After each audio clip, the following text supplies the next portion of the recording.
Yo!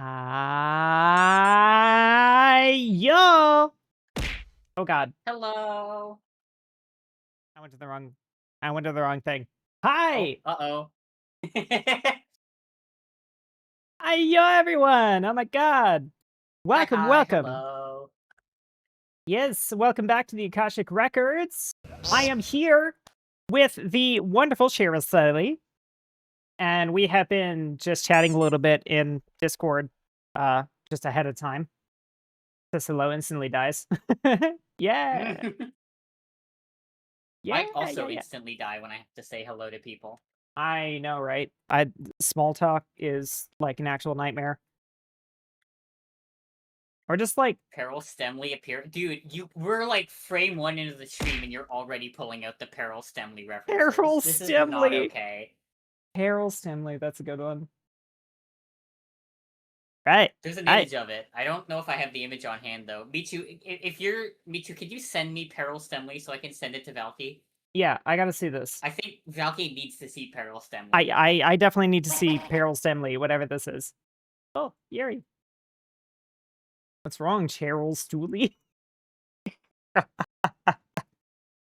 One of Michu's partners keeps making puns on my name and sending them to me in direct messages, and all I do is I rate how good the jokes are from 1 to 10 by reacting with a regional indicator. That's pretty legit. That's, that's good roasting right there.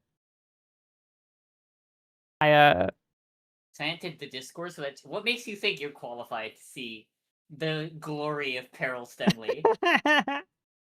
I would love if I could put it in my Discord though. Yeah, go 'Cause ahead. I'm teasing. oh yes, yes, yes. I'm fucking around. Oh yeah. We love a little fucking around.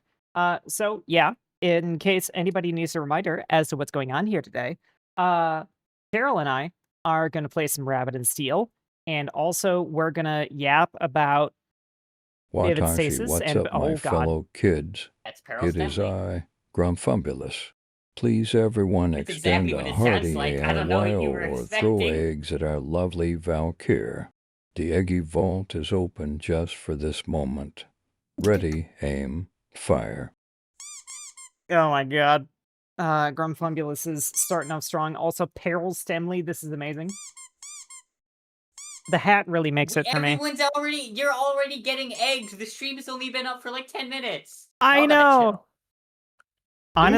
Honestly, I'm surprised it took them this long. Usually I get egged like crazy even before I'm Look, on screen. I'm safe here. My reactive can't get egged. Yeah, for I now. have a. What do you mean by that? Well, next time we do this, maybe I'll allow them to egg you too. Look, every egg that hits me gets added to my stash, believe it or not. So they're doing me a Oh, favor. yeah. I mean, that's just free food. Yeah. That's that's like that's like that's like a thing with me. I like eggs. Because foxes really love eggs. And it's like, oh, Do they? thank you so much for the follow elevators, 89. Does Cheryl not have a PNG? I'm here. Can you not see? I'm waving at the. Can you not see me? May your I'm down start here answer next to journey the take you far across the cosmos. Yes. Cheryl's right here next to me. She's very cute. I love it. Hello, hello, hello. There are so many people that I can't even keep up with. Ah! What? What just got Eh? thrown at Oh. me? I don't even know what that was. Awesome. Sick. Cool. Well,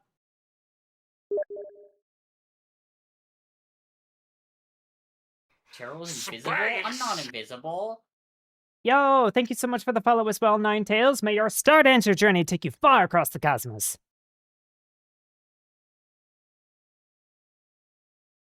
Hello, All right. hello. Welcome in. I'm I know what getting you are, Iris. Mhm. I'm getting just a little bit of advisement from one of my mods that you're a little quiet. Can you make some noises for me? Okay. No. Yeah.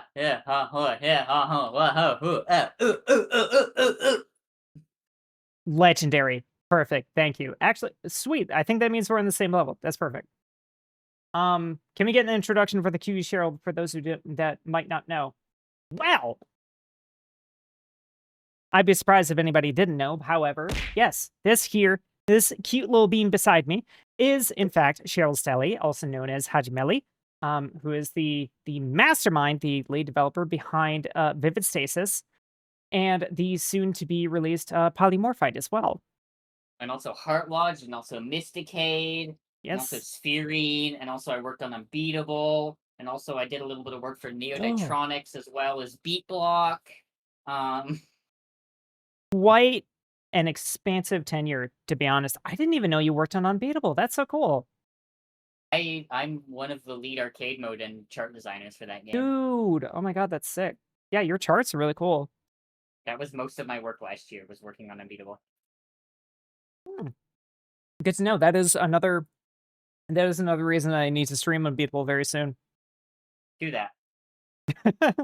Okay. It's good. A demand from the lady herself. Okay. I can't really think of creator of Hyperchrome. Yes. I am the creator of Hyperchrome, but I don't like to tie my mashup music work to my game stuff at all. Oh, that's fair. That's reasonable. Those are two separate worlds. Hmm. I get what that's like. Not wanting to merge. What the hell? Man. I got this really cute little like analog egg timer thing to help me keep track of how long I'm steeping my tea, but it just kind of doesn't work sometimes. I don't know if I'm just dumb. 1 second. Damn, you do like eggs.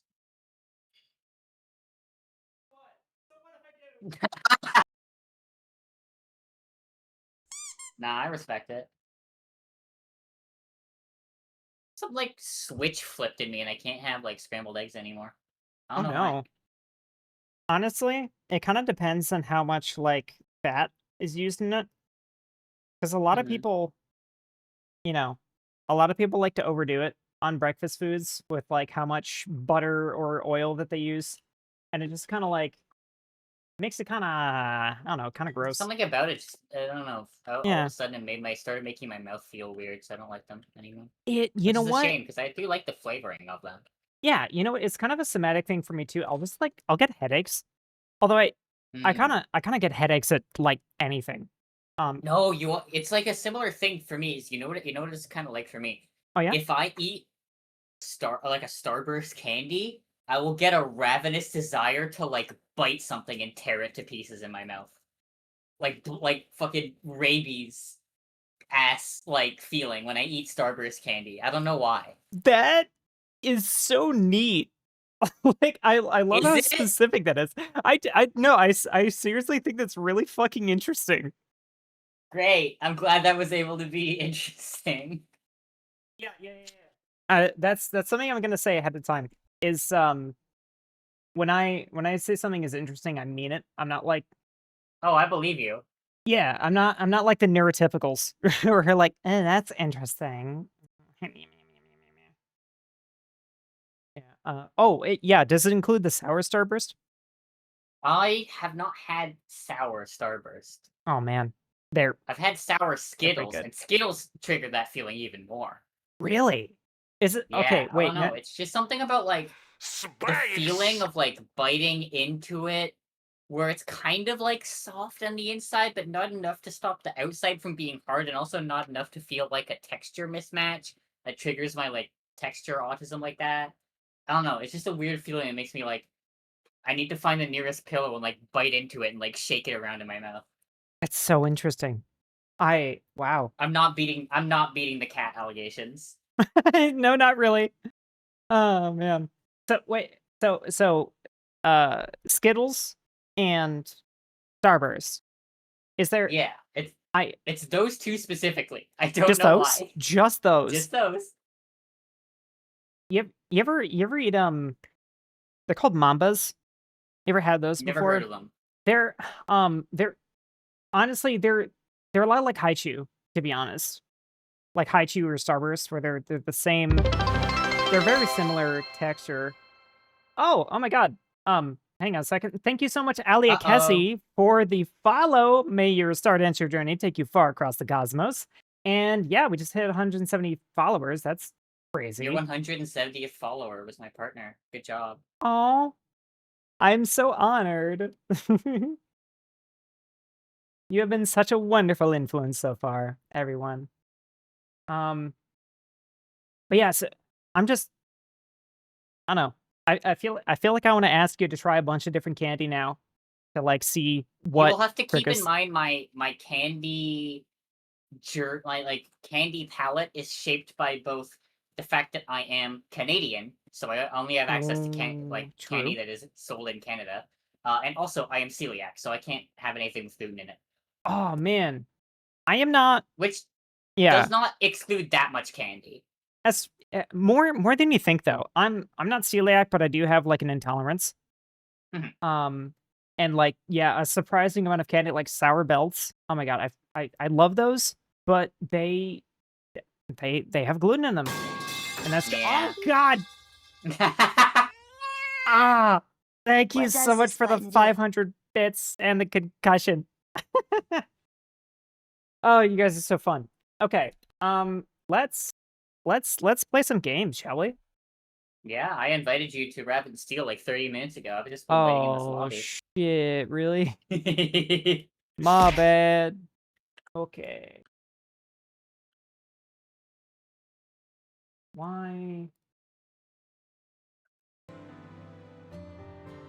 Everyone always talks about the Final Fantasy 14 into Rabbit and Steel Lizard. pipeline, but no one ever talks about the Rabbit and Steel into Final Fantasy 14 pipeline. That's kind of a mood. Which is the shit I be on. Yeah. I mean, I was that way as well. Well, not. I started on 14 and then played this a little bit. Honestly, I kind of like this better. I haven't gotten far enough from 14 to do any raids yet. Yeah. The raids in 14 are pretty good. I haven't done a whole lot of them other than the ones that are like required and everything from Dawn Trail, which I love the sci-fi. Oh shit. I'm still on ARR, so Yeah. no Don't worry. spoilies. Don't worry, it only gets better. I have heard. I'm not like not enjoying ARR, but also a lot of it is walking back to the Waking Sands at your earliest convenience. Yeah, dude. I'll admit, it is kind of a lot of that.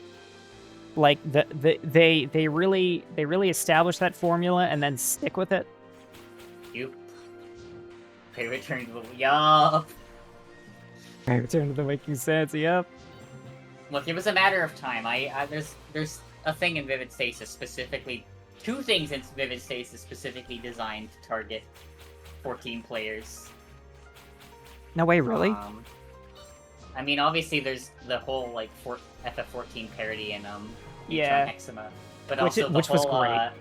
This episode is very long. It is recommended to set aside sufficient Oh time. yeah, yeah. You know, I guess the first game that I saw actually pull that off or like do that was 14, and honestly, great move. It's mainly 14 that does that. Yeah, I guess it is. You know a game that needs that? Xenoblade Chronicles 3 Chapter 5 needs that. Oh man, I'm I not gotta gonna say play what Xenoblade. happens in that chapter because spoilers, but that game needs that warning. That is a mood. But yeah, Is 14 a subscription though? Yeah, it's an MMO. Yeah, it's a subscription-based MMO. Do you build Gamba Dancer or the Boring Dancer? You severely estimate the amount of hours I have at this game. I have 16 hours in this game. I just play Dancer and do whatever I feel like. It's not that serious. Cheryl is not like that wizard who came in here and basically face rolled the game for us on normal and then clipped himself. And then just My partner disappeared. Caro has a lot more hours in this game than I do. Oh, so in other words, we're going to embarrass ourselves just in time for Kara to watch. I don't think I could embarrass myself in front of her. Aww. She would find some way to find it endearing. Oh my god, that's so cute. I love it. Oh, right. To clarify, not the same Caro you know. I forgot that that's. I would hope so. Yeah. Yeah. Yeah. Just that for anyone who is not Valky and got confused Yes. by that.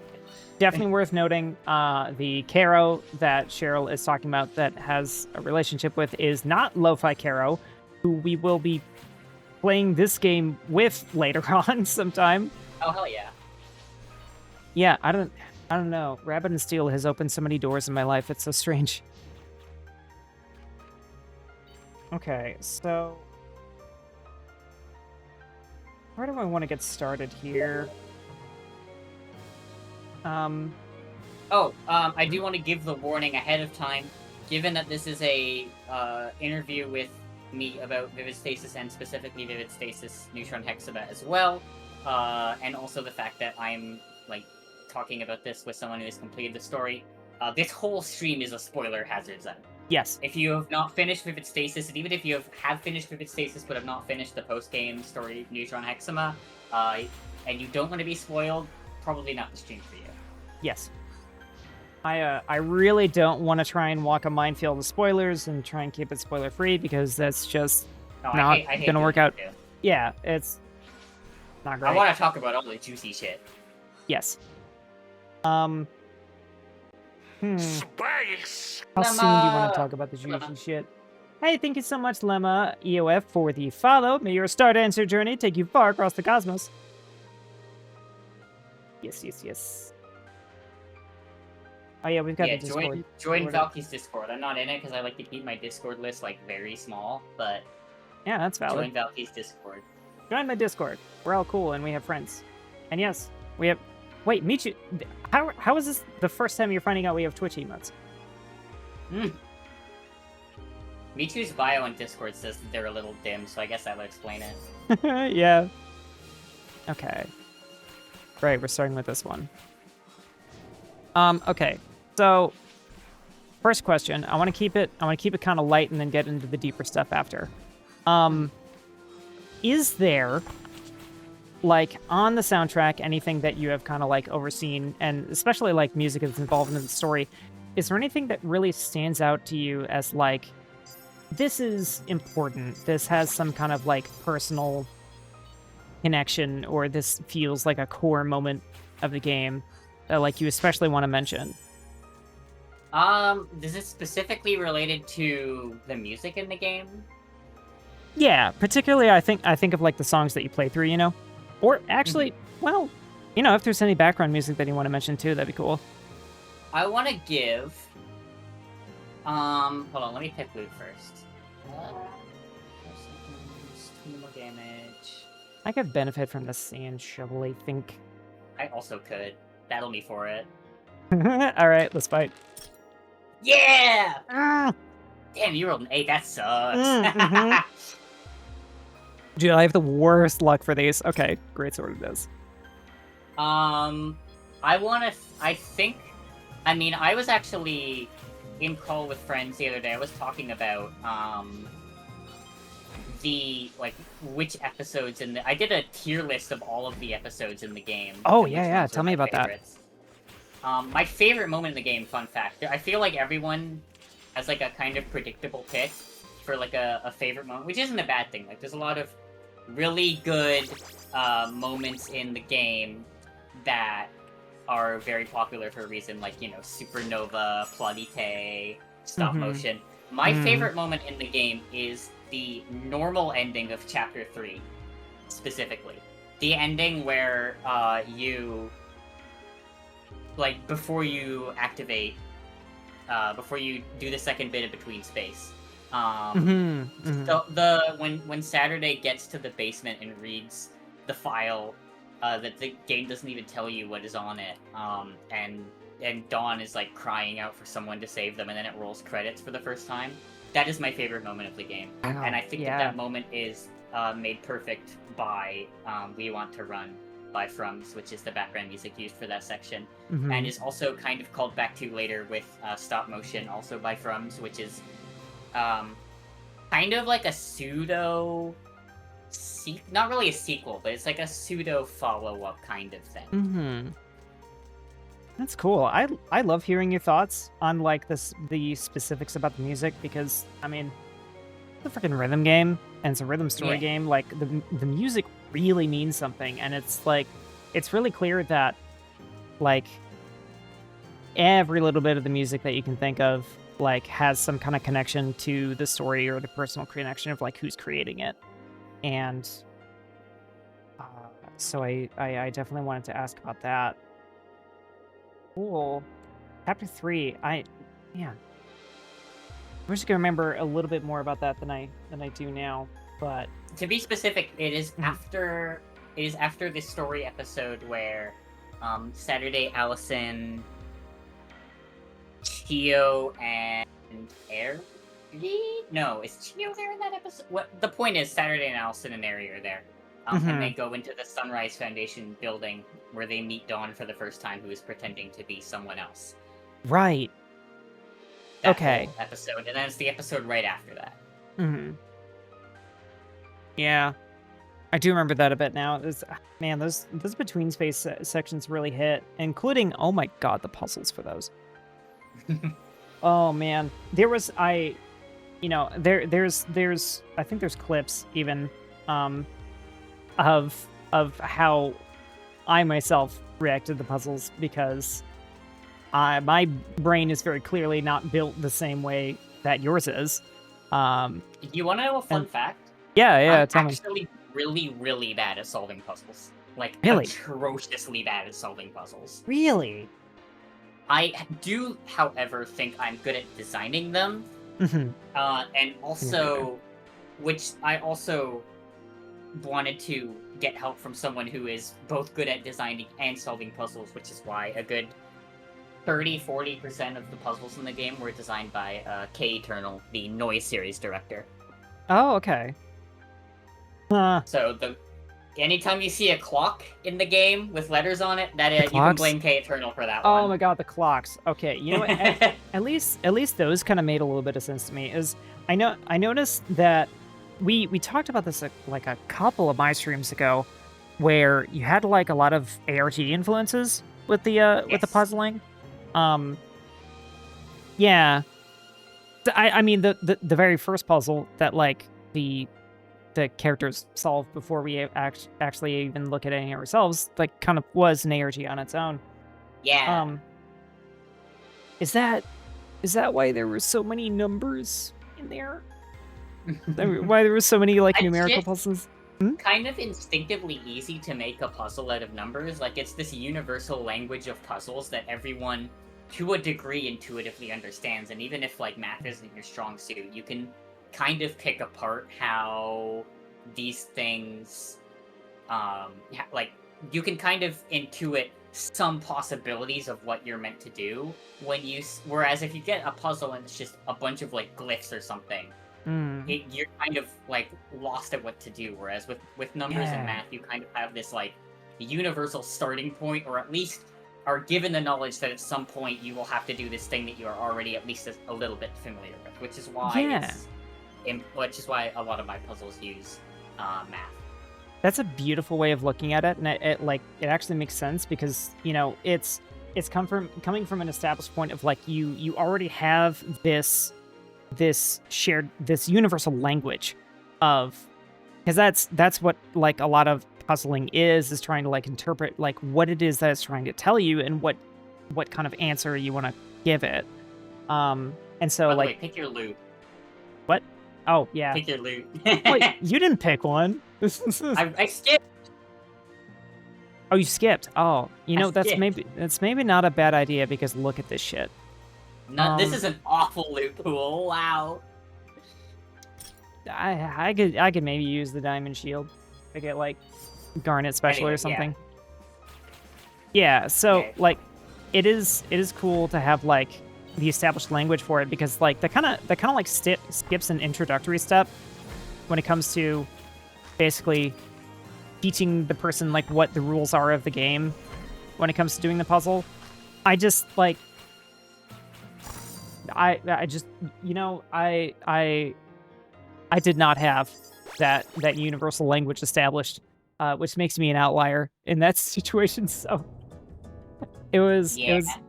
it was kind of I crazy. mean, it's for me. kind of a freak bending of genres for like total weirders. I don't blame anyone for not wanting to engage with like one particular aspect of it.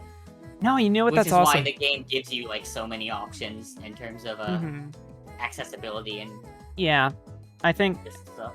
the accessibility options were a really awesome idea because it's like exactly as you say, like you're mixing so many different genres and gameplay styles that like a lot of people might have like a couple reasons for being interested in the game, but also others for not, like others that they might struggle to get past. And okay, as mentioned, you can pat the shopkeeper. Yes, you can. You sure can. And now that they added the DLC, there's actually 3 shopkeepers, and they all react differently to being headpad. This is kind of an awful gem loadout for me. Yes, honestly. it is for me too. This run is not off to a good start. No. I just banked off of percent chances, and I have nothing for that. You know what? We're just gonna level max and hope I get something good next stop.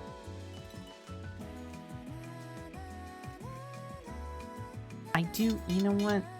I like Emerald Special on Fender. It's kind of fun and neat. God, what was I gonna say? Right. So, yeah, I kind of really like this song, by the way. I love this song. It's so good. When I was I used to play a lot of Terraria. Still kind of do every now and then. I just haven't wanted to do a new playthrough yet. And I had a mod that just changed your like home music to this. And so now I almost associate this with Terraria than this game.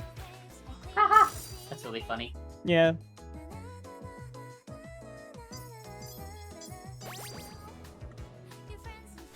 They're talking about color coding. Color blindness is a problem you have to look out for if you're color coding stuff in your ARG. Yeah. This is why in Vivid Stasis, though, multiplication and division are given color-coded, like, colors, so that you know what they are. The game doesn't actually use those operatives very often. It's primarily addition and subtraction, which are red and blue. Yeah, that makes sense. Oh, it was moving. I'm eating shit in a little, it's okay. Mm-hmm. I always go here first because I like the music, and I remember that Emerald likes that. It's kind of a nightmare. Yeah, it's so tough. One of my earlier streams, I was doing like hard runs with people who were like really new to the game, and evil intimidating frog was just terrible for some people. I've only recently gotten to the point where I can kind of do runs on hard mode. It's I've said this to a few people, like all of the jumps in difficulty are not small. Yeah. Like I am not even good at attempt Lunar yet. Yeah. I'm progging Lunar with my fiance, and it's our options are Scholar's Nest and Emerald and Dark House. Oh god. Yeah, it's such a rough way to get started. Because I have issues with Ruby Dark House on every difficulty. Whoops. Nope. There's another one. It gets a lot of people. Color than circle. I'm a contrarian, and my unpopular opinion is I actually think that King's Arsenal is the hardest. Not the hardest, the most annoying. You know, I can understand that. I really like King's Arsenal, and I kind of like it's really flashy and aggressive, but like once you kind of get accustomed to the mechanics, then it's just kind of like there's a lot of shit on my face. Whatever, die.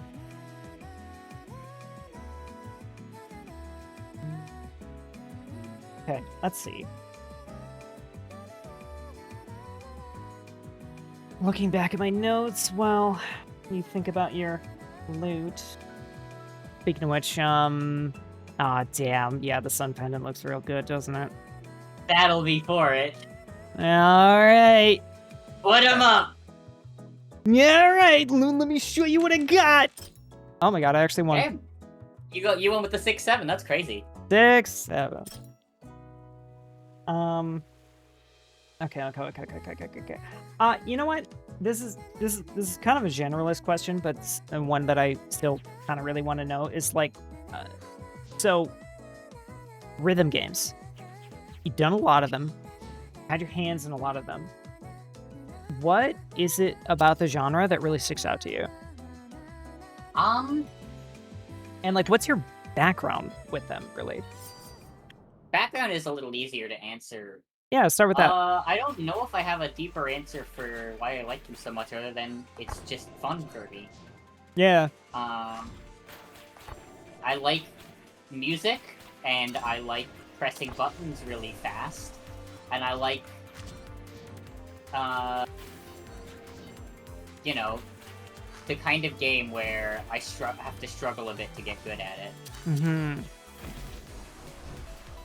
So, I don't know, it kind of makes sense that I would go to rhythm games. Yeah. I just think they're neat. That's the answer. Background, though. Yeah, hit me. Let's see. Well, the first rhythm game I ever played was Dance Dance Revolution on the Wii. Oh, sick. But I played it for, like, maybe, like, once or twice when I was a kid. Mm-hmm.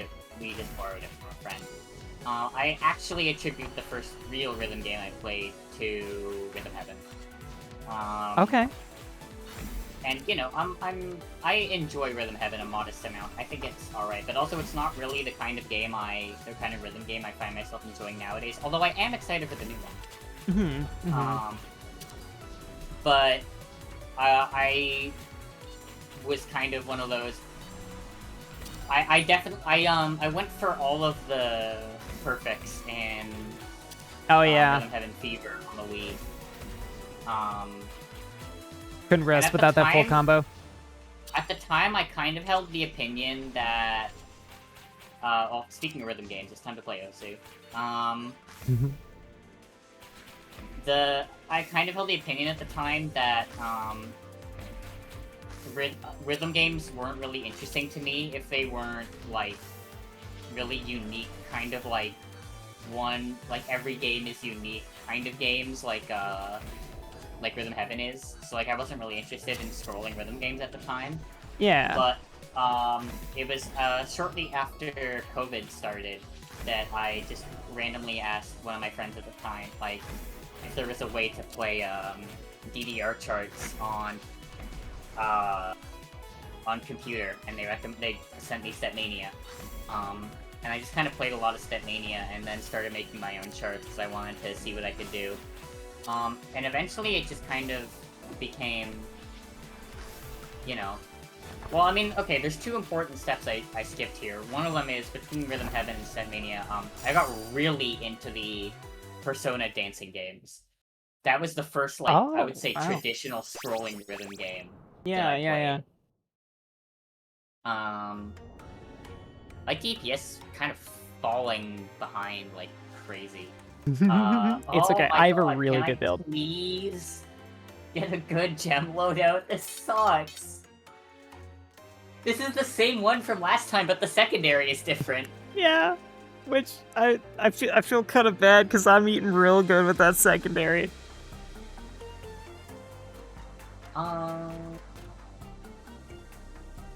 But yeah, that is really cool. I kind of forgot that Persona had rhythm games.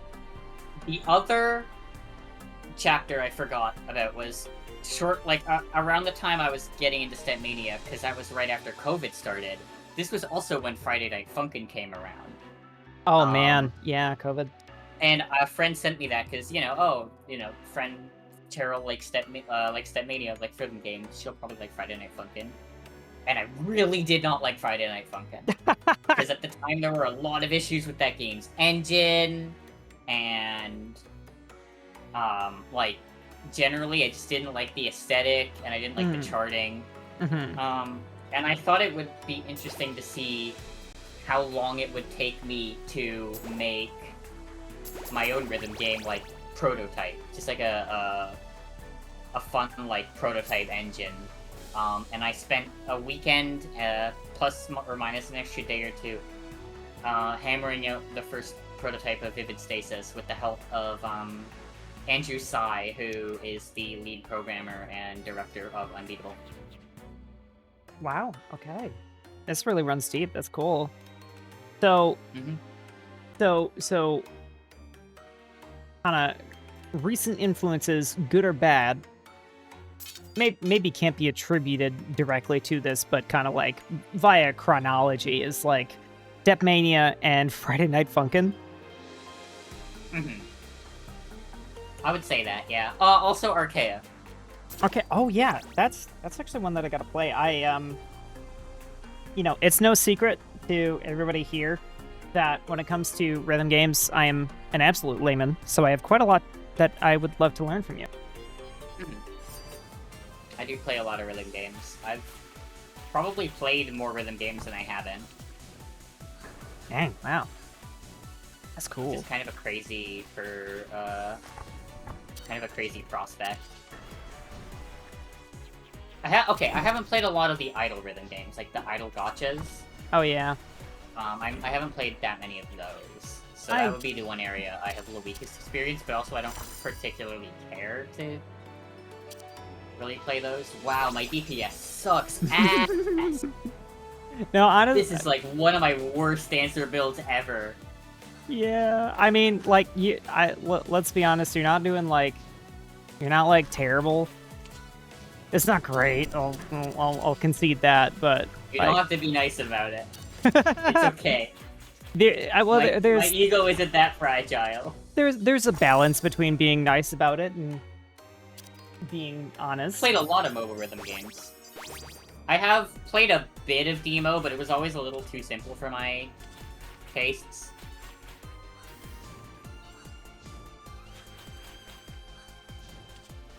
Yeah, I have very limited experience with the rhythm games myself. I kind of like Muse Dash, Audio Surf.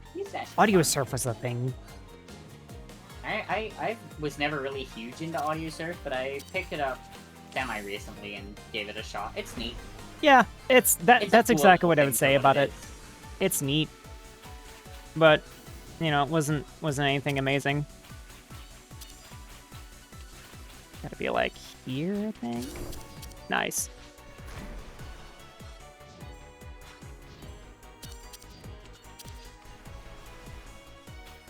Yeah, I'm definitely gonna write down some of these recs you're talking about.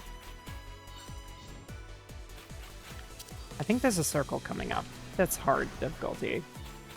I guess that's hard. I just walked into that. Wow. That is such a mood. Crazy DPS for me. Alright, let's see if chat has anything interesting to say.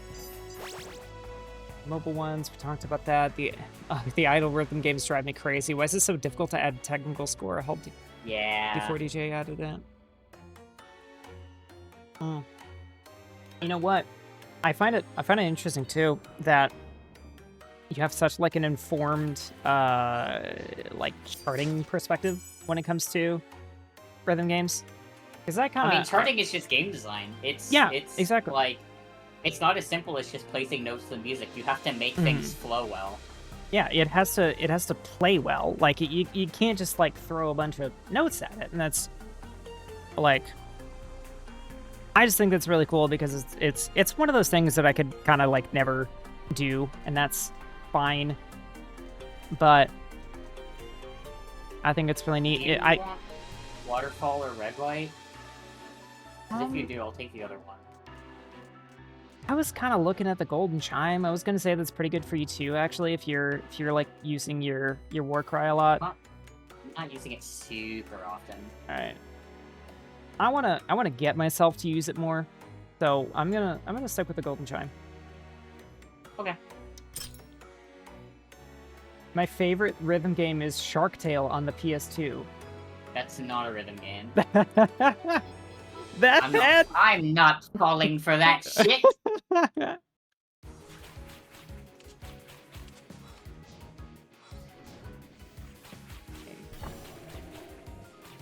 Oh god. Look at the mechanics, Falky.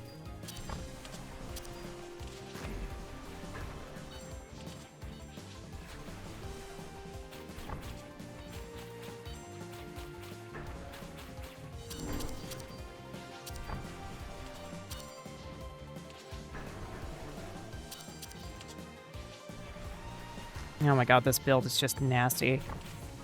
Yeah, you're kind of mogging me with damage here. I'm sorry, I speak like a fucking 13-year-old. You know, it's... my brain never evolved. I still think 6-7 is funny. I still think 9 plus 10 is funny. Oh man, 9 plus 10 is funny though. That's true. You're right. That's just funny. This Although is why I fuck with you. You keep it real. Yeah. Honestly, I kind of like to quip about 6-7 a lot too, and every time my friends just rip into me for it, which is kind of what makes it funny. Yeah. Like, yeah, you get it. Yeah. I mean, you know, who doesn't love a good heartfelt roast? As long as you're surprisingly high amount of numbers I've seen you laugh at. Well, I wasn't asking you. I wasn't asking you, Sable. Well, I mean, if one number is funny, every number is funny. That is so true. That's real. Any number can be funny. Any letter too. I mean, E. Come on. Spread. Spread. Circle. Stack. It's believe it or not, those are actually fixed. It's like a single pattern. Ooh, that was close. 38 exactly.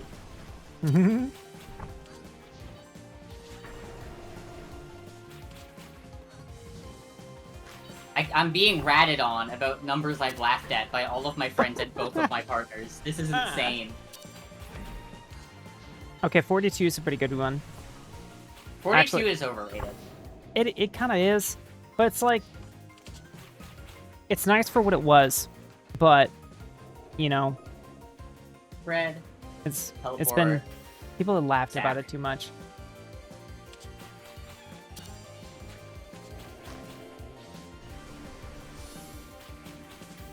Actually, something that does kind of bother me about 42, to be honest, ooh, I have a circle, is it's like, it becomes one of those things where it's the only thing anybody knows about Hitchhiker's Guide. It's the only thing I've known about Hitchhiker's Guide. That's fair, but, like, have you read or watched it? No, I don't read books, and I don't watch movies. Exactly. So, like, you know, that makes sense. That's fine. Good loadout, please. Okay. Oh, fuck my teeth. Trying to kill me. Oh, that's more what I'm talking about. All right.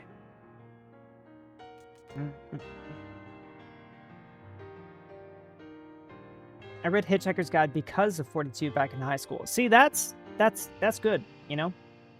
You would be the kind of person to read a book because you heard of a number that's in it. That is so very specific. Is Caro a numbers person? Is that what I'm hearing? She's a nerd! She's a nerd! Nerd! She is so much smarter than me, it is kind of funny. Aw.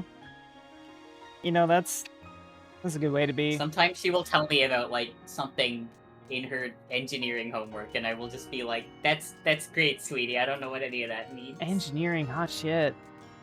That would make the, I don't know, the second engineer I know in this room. Engineering is kind of crazy cool. It's crazy. It's so cool. Oh my god. It's something I would want to do if I didn't have, like, possible dyscalculia, which is why I Oh, true. Project Godhand is the numbers rhythm game. Really, I almost bought that. I'm so glad I didn't. I gotta. No, I mean it's not like a puzzle math kind of. No, I just mean it's like huge numbers, like That okay, to that the is point true. of absurdity. I do like big numbers. Yeah, know, the I score was- cap is 200 quadrillion points. Oh my god, that's awesome. The difficulties range from 1 to 15,000. 1,000. Yeah, it is specifically it is the lowest difficulty is 1,000 and the highest difficulty is 15,000 plus something. Wow. The reason is because the game calculates precise difficulty ratings for every single song down to the like ones digit based on every like leaderboard score of the song. Wow. I kind of wish So like difficulties more in that game games is did like that. you could find a chart that's like specifically 13,462 and then log on the next day and it's like 13,688. Oh, so it does change. Wow. Yeah, it changes every 10 minutes. 10 minutes. Oh boy. But you know what? I kind of appreciate that dynamic approach to difficulty because like I feel that's like almost a gripe that I have with a lot of random games. It's like it feels like it's impossible to be completely honest how like easy or difficult a song is going to be. Yeah, I am just giving up for future games. Yeah. Because in Vivid Stasis, everything is given a decibel point of even finer precision, even outside of the like difficulty really? level of like 13, like 1 to 17 that you see in that game. Everything is given like a finer decimal point, and I'm never doing this again because there is so much discourse among Hajime fans about if this one should be easier than this one. In Polymorph Fight, you get 1, 2, 3, 4, 5, 6, 7, 8, 9, 10, 11, 12, 13, 14, 15, and you're gonna have to make do with that. You know what? That's fine. That's great. I was almost gonna ask if like you at some point wanted to kind of like, oh, what's the word I'm looking for? Make that like, make that an option for people to actually see that. But sounds like that is better. You can see it in Vivid Oh, Stasis. really? Really? In Vivid Stasis, yeah. Oh, is that like an option, or is that just there and I'm blind? On the song select, it is available if you have cleared the chart at least once. Then you can see what the chart constant is, which is what the finer decimal value is. Oh, cool. Okay. Yeah, I'm gonna have to take another look at that when I inevitably play quite a lot of Vivid Stasis after this. I'm not good at math, but I am a huge like spreadsheet nerd. Like anyone who knows me will be able to tell you that I like practically live and breathe in Google Sheets. That's cool. I'm the kind of person who would have one of those like mugs that says "Freak in the Sheets" with like a picture of the Google Sheets logo. That's great. Actually, where can I get one of those mugs? I need one of those mugs. Somebody look that up and report back in the Discord. Why does she duplicate herself if it just makes it so I can hit her 4 more times? Is she stupid? A little, I think. That's true, yeah. I think she's forgot kind who of I was dumb. talking about. It's this good old Tasha.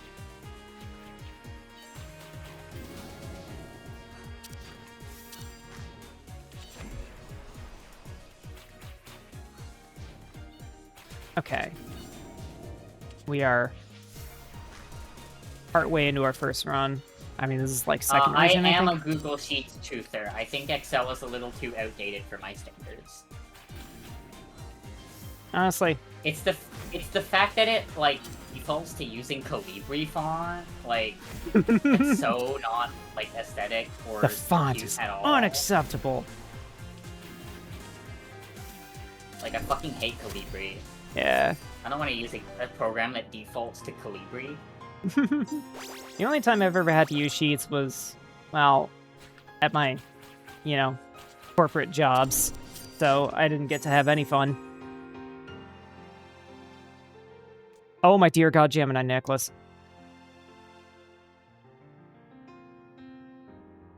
Okay. I kind of wanna get into some of the deeper shit. Yeah, hit it. Yeah, okay. So, drama. Oh yeah! Hell yeah! Everybody's favorite. Yeah! It is very clear that, you know, a lot of the story of the game is about kind of like the ways that people process and handle trauma. Other way, yeah. Now, I believe we talked about in the past a lot of the influences of like the use of plurality and the like similar concepts, as well as like the, you know, the integration of parts theory in psychology. I'm kind of curious for don't mind that. I'm kind of curious for everybody's knowledge, kind of like, ow, fuck. What was the, I guess, the informed perspective about like how Saturday's experience relates to like the real life experience of people processing this kind of grief, or even like discovering that they're a system. And actually, that's probably something I'd rather start with. 'Cause I'm having trouble formulating my thoughts for the moment. Yeah, let's wait until we kill this. Yeah, this is like a heavier question. Thing. I really hate Kickstarter.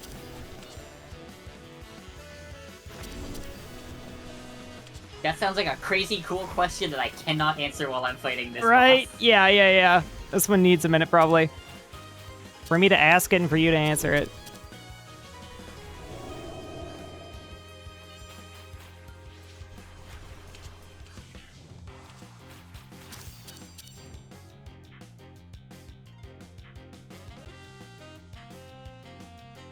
I love-hate this mechanic.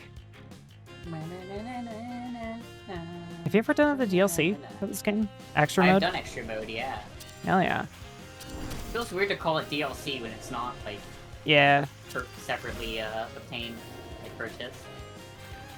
But I guess it is DLC because all of the content in this game is downloaded from Steam. So Yeah, if you wanna look I at that guess way. it is DLC. Yeah, it counts. I call it DLC because it was stuff that's added afterwards. Would that make everything other than the first 6 songs to ever be added into Vivid Stasis DLC? Depends, do you want it to be? No. Then I guess it's not.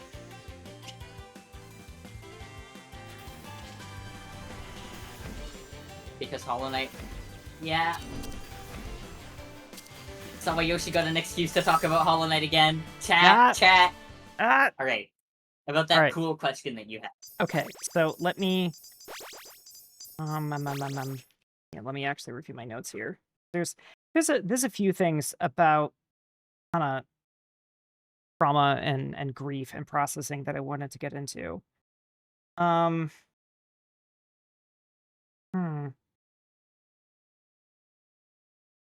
Okay. I need a good jumping off point. So I'm going to start with the... I'm going to start with what I connect to the most, because obviously my experience with Vivid Stasis is was a catalyzing factor to telling my community that I am in fact an OSTD system. Which means I took quite a lot of personal interest in the parts, the individuals that made up Saturday's psyche, and I would love to talk a little bit more about them, and you know what it is that they represent and what they're kind of like made of and for, both from like a psychological and like a narrative perspective. Yeah. And since Dawn is kind of like who we focused on in Neutron Hexma, I'd love to start with her. Okay. So this is talked about a little bit in the actual story of the game, that she represents the stress responsive fight. Yes. And she was kind of like one of the inciting elements of Saturday being trapped in the Duskbreaker for so long, because she was kind of like enforcing all of the cycles. So how does Dawn's like identity and existence play into like the traumatic process of Saturday, and like what how would you describe her like metaphysically? Hmm. I know a lot of layers to that one. Um. Yeah. I'm not exactly sure what the question is. Hmm. Like. What like okay, simplest way of putting it, what does dawn represent to you in detail? Um. Dawn is representative of the full range of what happens when you face troubling situations. Hmm. She is at some points in the story, she is uh being able to react to those situations healthily, but a lot of the story it is unhealthily. Hmm. Um her kind of deal is generally around the idea of self-sacrificial confidence, if that makes Right. sense. Hmm. Around the idea of feeling like you have to force yourself to push yourself, for lack of a better Hmm. like word, without being able to also take the time to care for yourself. Whereas Suki is the polar opposite of the extreme of retreating into a shell, taking time to care for yourself, but never actually looking ahead to the future and what it will take to get there. Okay. Awesome. Yeah. So dawn is kind of like dawn is like the part that says, something bad is going on, like you're dealing with something, you just got to grit your teeth and go with it. You just have to carry on somehow. Yes. And Suki is more, you were experiencing damage, you're experiencing pain, you need to like hide and recover kind of thing. That's It's mhm, more about just hiding though, because yeah. it's throwing the responsibility of recovering to the wind and basically Oh, okay. foregoing and thinking that that isn't a step that you need to do So kind when you of can mhm. ignore the situation and take care of yourself instead. Obviously, ignoring and not understanding the fact that taking care of yourself is overall uh, an Mhm. equal an equal blend of both of those sort of Yeah, ideologies. it is, and that kinda makes it perfect that, that Saturday kind of, like, in growing and evolving enough to be able to escape the Duskbreaker, like, has to learn how to mediate these 2 especially. Um, and then there's Storyteller, which I wanna ask about her in a second, but, Mhm. um, I really I really like the way that you have handled these because, in my system, I also have a Dawn and Itsuki in their own way, and it's, like, Suki, it totally makes sense to kind of be like, you know, trauma or stress, you kind of just remove yourself or you retreat, you hide, and then there's kind of this implicit idea of like it is with the intent of recovery, but if it's just that part on their own, they're not really gonna think to do that. They're just kind of focused on the retreat part. Yeah.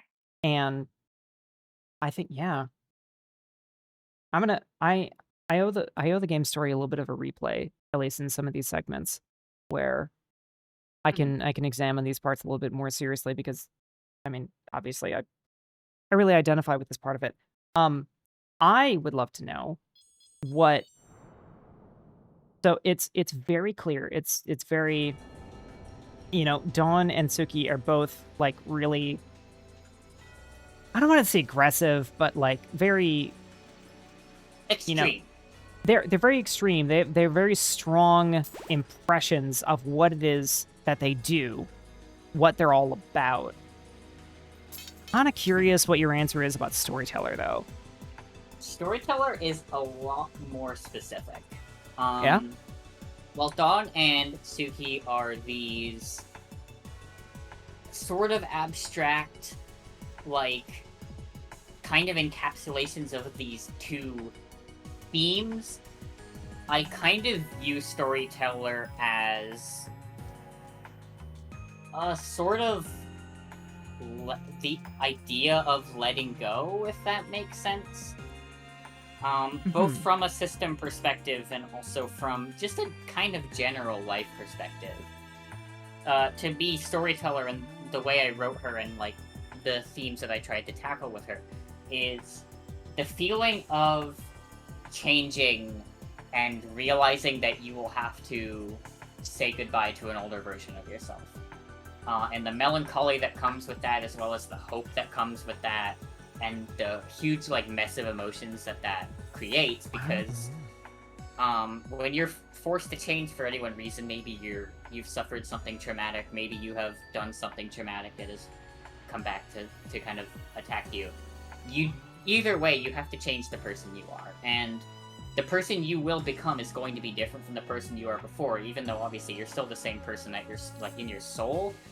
The you that is encapsulated by your personality, your interests, your opinions, that changes.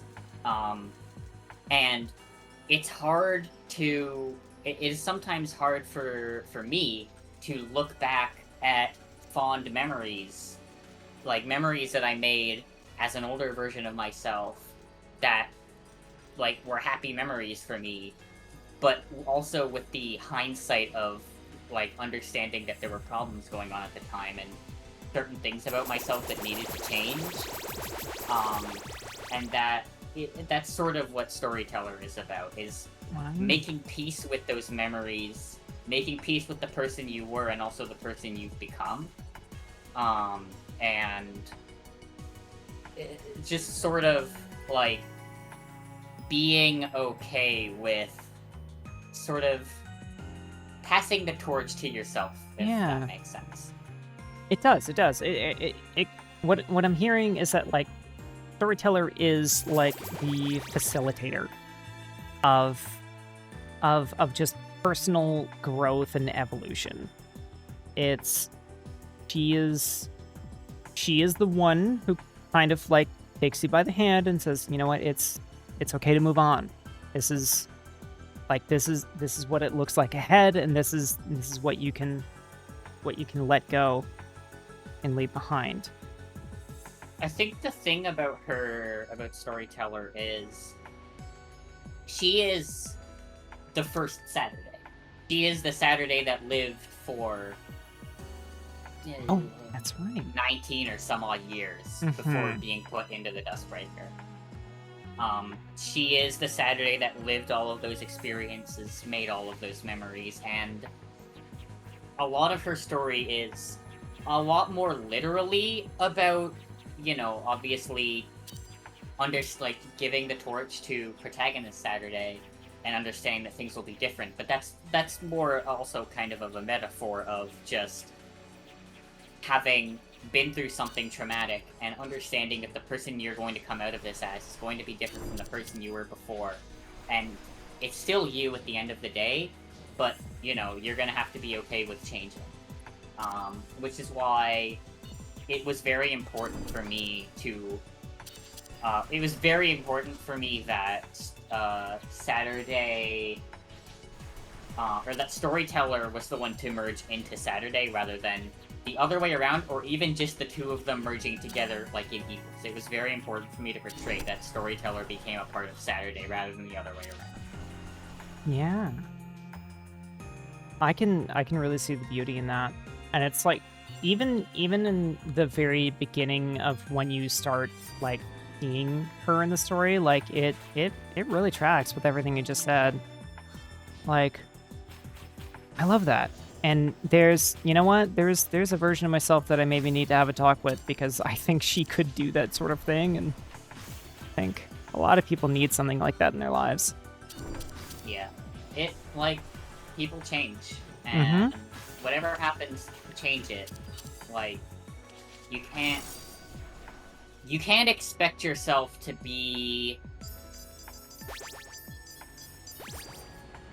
if you try to keep yourself in the same position that you were, if you try to hold on to the person you were in those fond memories instead of accepting the change, it's going to hurt you, and then in return it's going to hurt people you care about.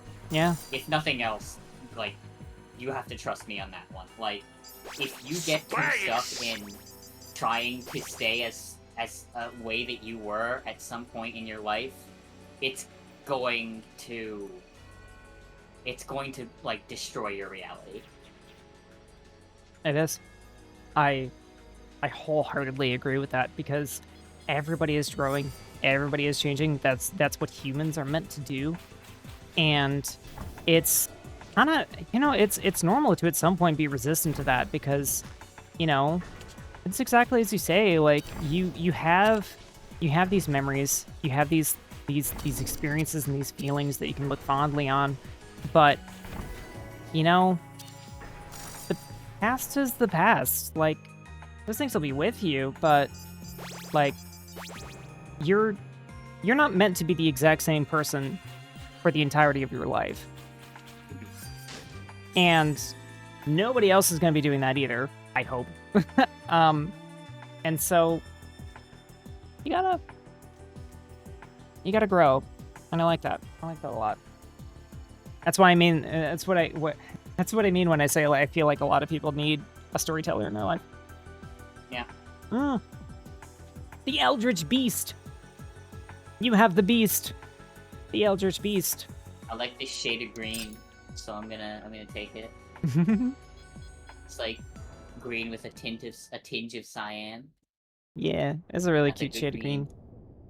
It is a real good green. Is it kind of similar to the emerald green, or am I just not as good at colors as you are?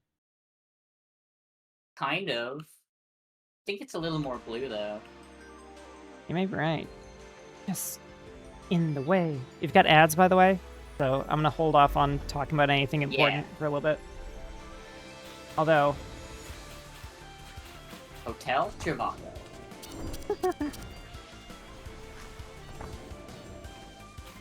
Damn, I don't know. Hotels are so expensive. Maybe I should check out Trivago. Maybe the advertising's working. Maybe I'm an impressionable consumer. right? Maybe capitalism works. Oh God. I'm gonna be over here now. Okay.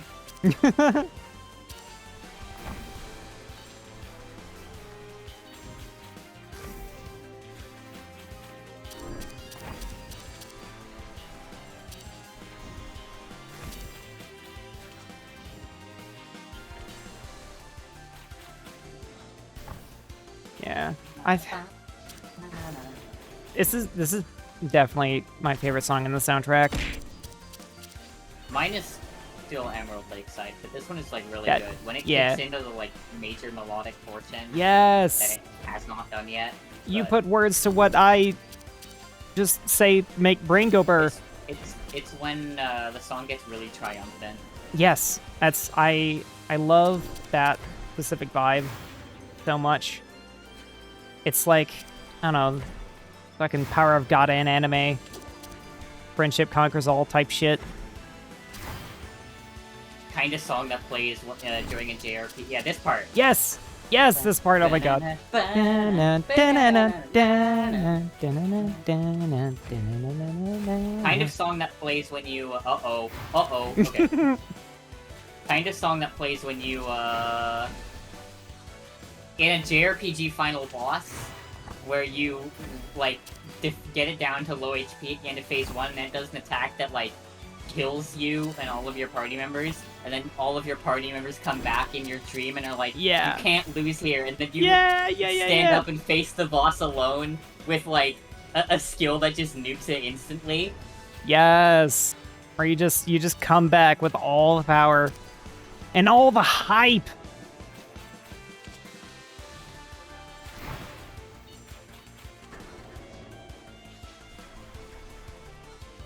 I identify with this greatly. It's actually like, yeah. I have a lot of moments like that in my tabletop games because I run and play quite a few. And we actually kind of theme ours after JRPGs. So There's a song kind of like this in Trails in the Sky the Third, but the problem is I haven't actually gotten to Trails in the Sky the Third yet, so I'm like, I'm not supposed to have heard this, but this song is really good. Mm-hmm.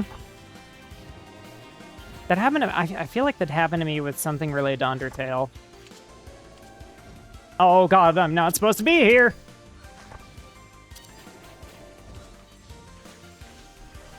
I'm so mad that I announced the second version of the demo for my RPG project, and then Deltarune got announced to be coming out 3 days before it. Oh! You know... Toby Fox, when I get my hands on you. Right? Funny you mention, I still haven't even played all of Deltarune. I played, like... Didn't he release, like, a demo or something at the start? In 2018, yeah. Yeah. I played that, and then I just... I did get silksonged, yeah. Yeah, got skonged. Anyway. We got more questions? Yeah. Okay, so... Oh man, I wish I understood what some of these... I wish I understood what some of these notes meant. Okay.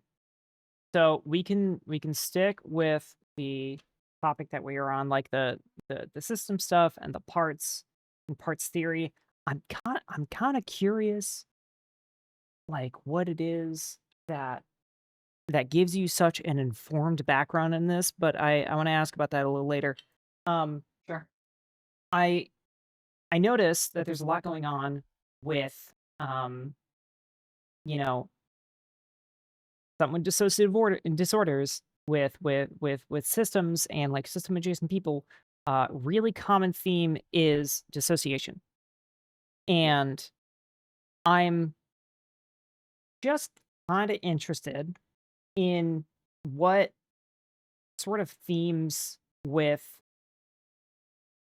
like dissociation and escapism we see a lot in the game. Like, I imagine a lot of this is kind of just like, you know, Tookie doing things, but like how much of, I guess, how much did you want to use like the themes of escapism in this game? Because I believe Saturday did this quite a lot in Neutron Hexma with kind of trying to remove herself from the things that were really bothering her, especially like everything to do with her dad. Mm. And I like kind of examining like, you know, escapism as a coping mechanism and how it might have been used in the story of this game.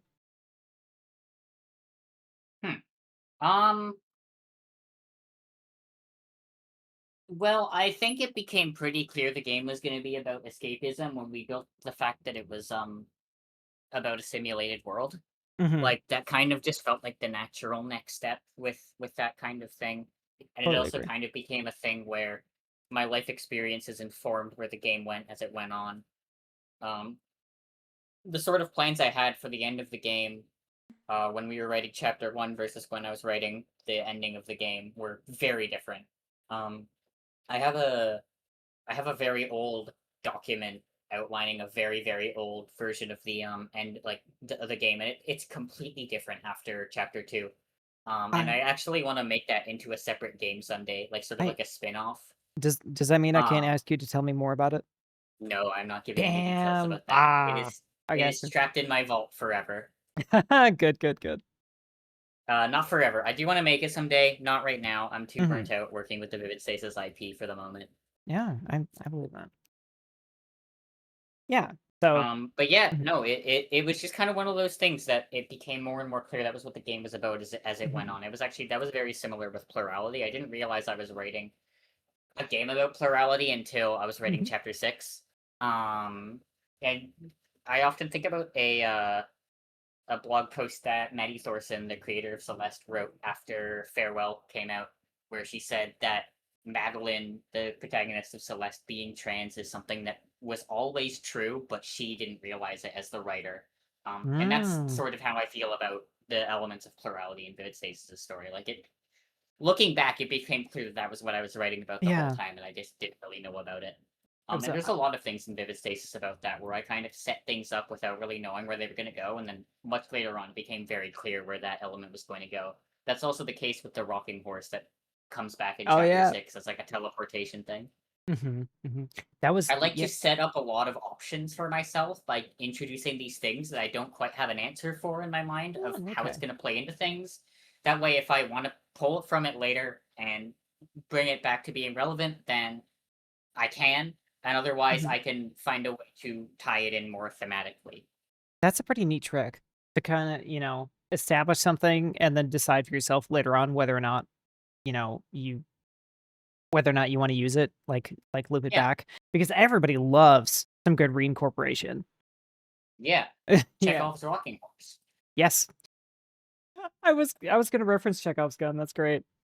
Um. Oh God. The thing is, if you That's set up so many Chekhov's guns, no one will notice the ones you don't follow up on. that's true. Like On. in chapter 1, the when Ari is retelling her story about being at the geology museum when the thing catches fire. Mhm. And she says that she hears a music box melody right before it goes on fire. That I was doesn't come wondering back in about the that. I logic of was the story. However, wondering about that. it is implied that the music box melody played there is the same melody from the intro of Each Other from Neutron Hexama. Oh. That's my little headcanon, I guess. Mhm. Yeah. That's that's so funny. Yeah. And I guess that's maybe like the one thing, if you could even like call it a flaw about it, is there'll always be those people. Those people who like latch on one thing, they're like, why didn't this get resolved? Where did this Well, go? I don't really care about this kind of people. Like, Mm, if people try to tear into my work like it's a Toby Fox game, like, that's whatever. It's not a Toby Fox game. I'm no. not Toby Fox. Not everything has to have a logical answer. Mm, Maybe it should, and maybe it's an objectively bad story if I don't give everything a logical answer, but I really don't care about God, objectivity. I just like writing the things that seem yeah. fun. It's all subjective. And like I I would definitely hope that you don't have too many people, at least in your community, that are gonna rip into it like I Oh, need people answers. love ripping into it. People Oh, love ripping into it. oh man. I don't know if I'd be able to handle There's that. a puzzle. There's always a great Mhm. puzzle at play. There's always answers to everything. Sometimes a rocking Okay, horse that is kind just of a rocking opinion. horse, and we'll find out what it means later, myself Sometimes included. sometimes the curtains are just red. Yep. Yeah, that's a good one. I mean, if you leave a lot of things open ended, like it's probably a lot of fun to watch people theorize and like try and figure it out. E- Mhm. Probably especially if there's like no actual answer to it.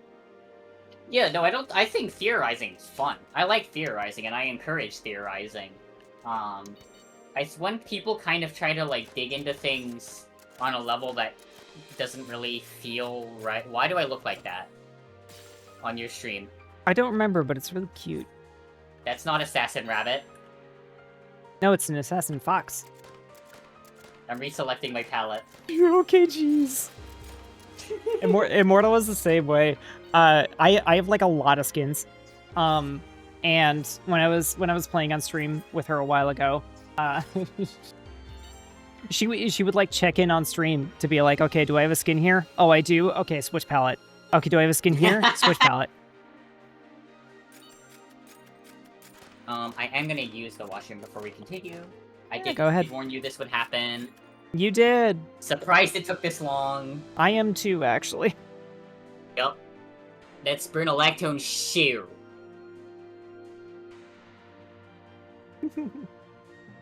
I hope everyone is enjoying this so far. I've been having a very nice time. I haven't forgotten what you were asking about what kind of engineering Kara was into.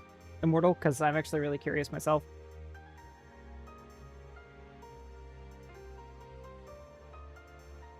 I ran into that problem quite a bit with my ARG series. Someone made this huge Google Doc rack theory about what was going to happen in the sequel, and it was insane how much they got right. Oh, that happens to me sometimes with my tabletop games. It's like, you know, I like setting a lot of mysteries, and then sometimes you get that fucking player who just guesses everything right, and you have to stay stone faced and pretend, yeah.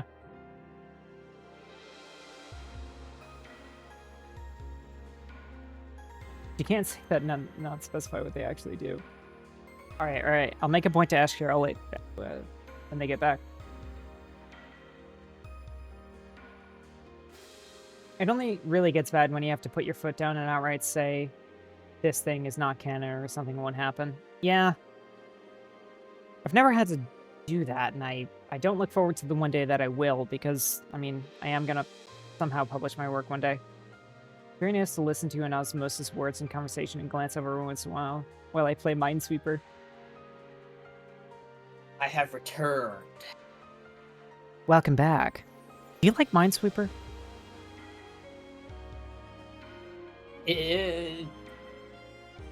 I have played it a few times.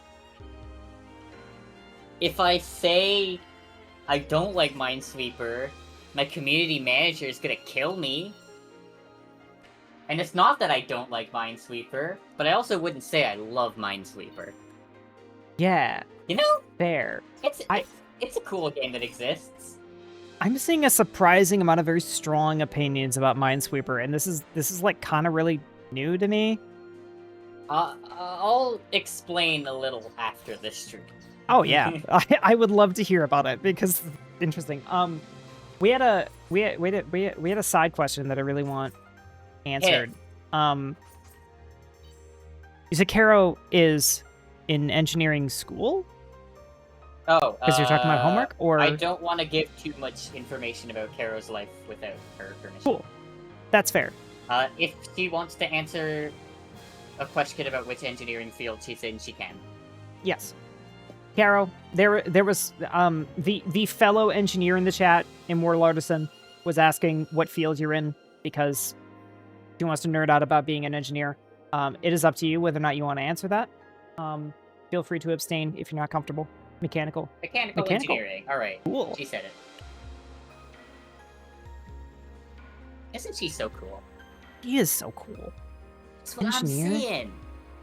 That's awesome. Mechanical engineering? God damn. Yeah, I like do that. I couldn't either. My God. Like, that's some wizardry shit. Like right there. Engineers are wizards.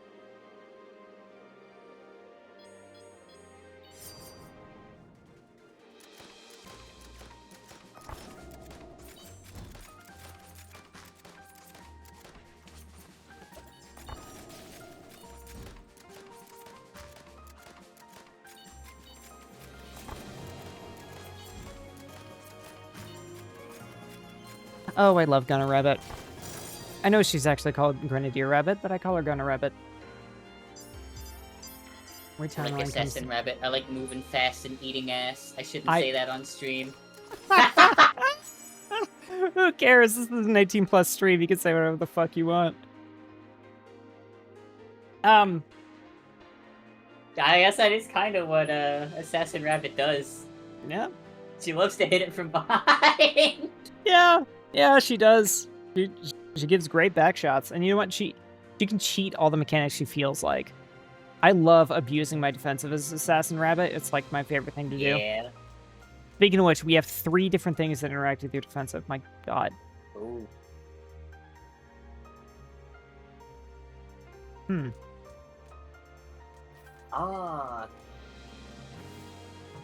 Quartz Shield, oddly enough, might be the play here, I think, for me.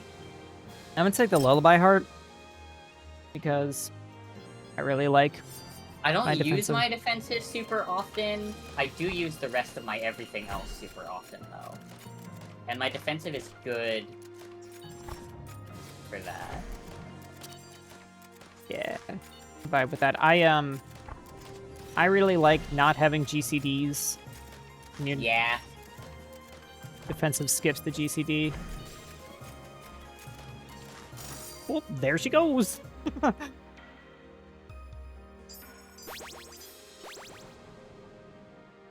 Oh, they're talking about engineering now. Wait. Nerds. Nerds! Okay, so... I'm gonna cross that one out.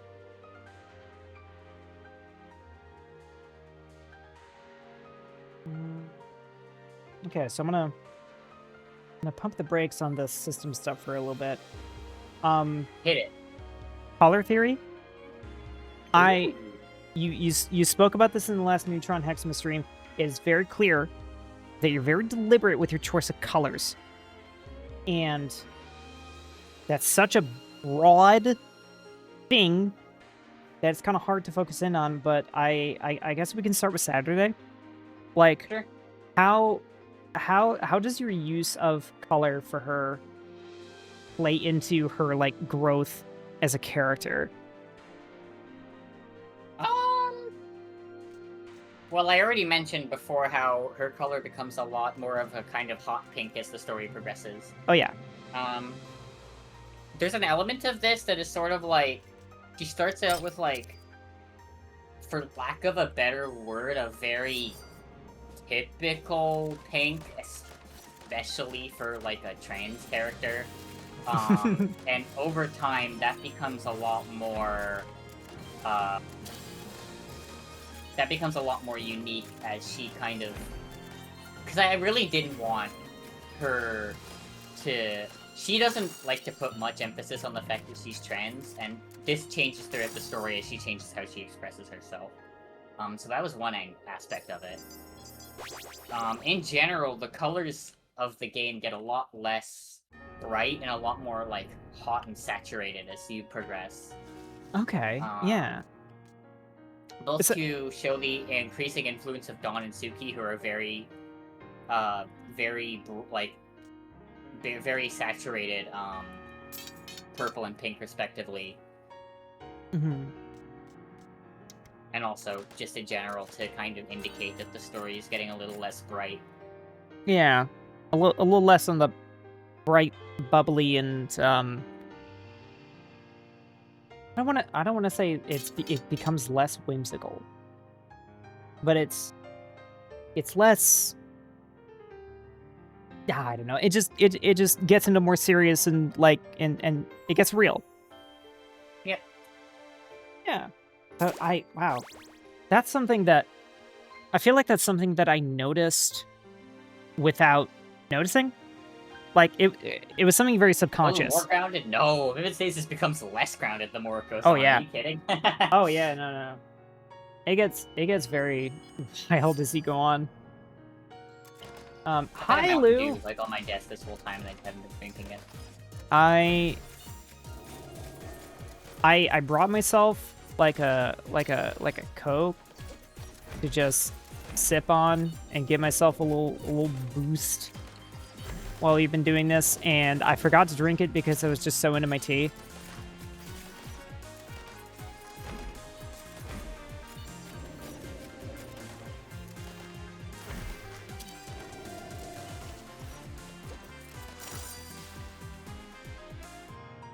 At several points, it even ungrounds itself. Literally, that's true.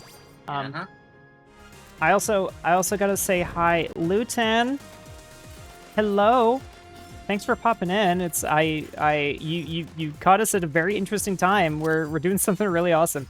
I was actually meaning to talk to you about it, but I forgot because I'm great at that. I would It comes with the whole dissociative amnesia thing. Yes. Oh my god. That I'm like the poster child for dissociative amnesia. Mm. I always try to tell people I talk to not to take it personally when I forget things, because I can forget a conversation moments after it happened. I don't necessarily have dissociative amnesia, but I do have general awful short-term memory. I mean, you're neurodivergent, right? Yeah, ADHD Yeah. and autistic. Same. My Vyvanse is really carrying me right now.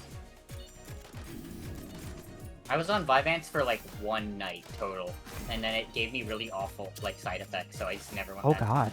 Oh no. Yeah, Vyvanse is strong.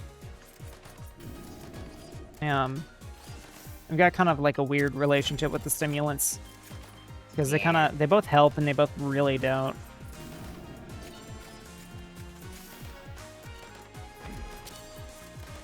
Oh god, wasn't expecting that one.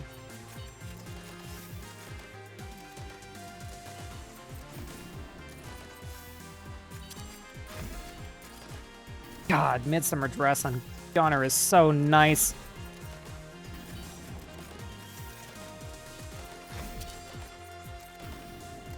But this class's biggest flaw is, like, move speed. Like how That's often why you... I'm here to make up for it. Yeah. You know, if there's gonna be a mechanic where you gotta move, you better believe I'm probably not going to. You're also a Vyvanse user? Yes. I am. Actually, this is kind of crazy. I'm on like a mixture of Vyvanse and Ritalin. Because I guess my metabolism is kind of insane. Because I get through them very quickly. So I've had to use 2 medications in order to kind of like carry me the whole day. Lou likes Valky. What?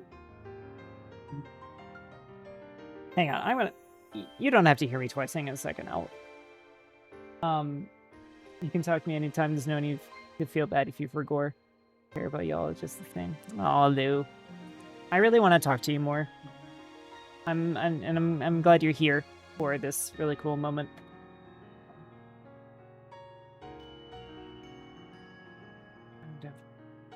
Okay, Immortal and Kara are talking engineering again, or something. Nerds. I don't know. They're having their own nerd conversation. Nerds. Ooh. Okay. Here's another good one. I'm just jumping around. Because. It's okay. I'm like yapping. Yep. Take it loot though. So. Dawn. Yeah. Dawn Hisamara. Yes, Dawn Hisamara. I noticed that Neutron Hexima focused on her quite a lot more. I mean, it's pretty much about her, Yep. as opposed to like the main story of Vivid Stasis. I noticed a couple of interesting things, like, you know, the kind of like the humanization of her that like I feel like really added to her character.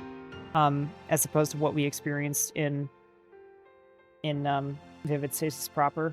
I'd love to know like what your intentions were with the character in developing her more in Neutron Hexima, as opposed to like from Vivid Stasis proper.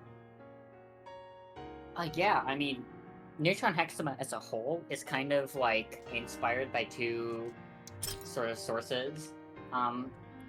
The first one is following the end of Vivid Stasis, I saw a lot of people I felt kind of missed the point of Dawn's character. I had a kind of feeling. interpret her as like comedically evil for the sake of being a villain, which was not at all my intention with her character. Yeah. And I wanted to add this sort of. I felt if I was gonna make this supplemental story, I kind of needed a reason to do so. And I kind of need to have something I really wanted to say with it. Mm-hmm.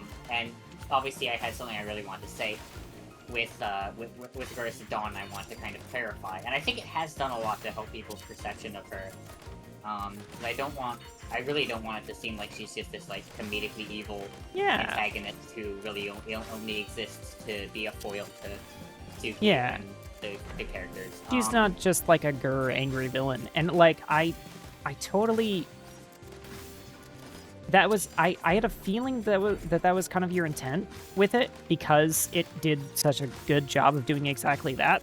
Because I like, not that I was of this line of thinking, but I kind of like saw, I suppose, like I saw like moments that would see like reasons why people would think that sort of thing about her. Yeah.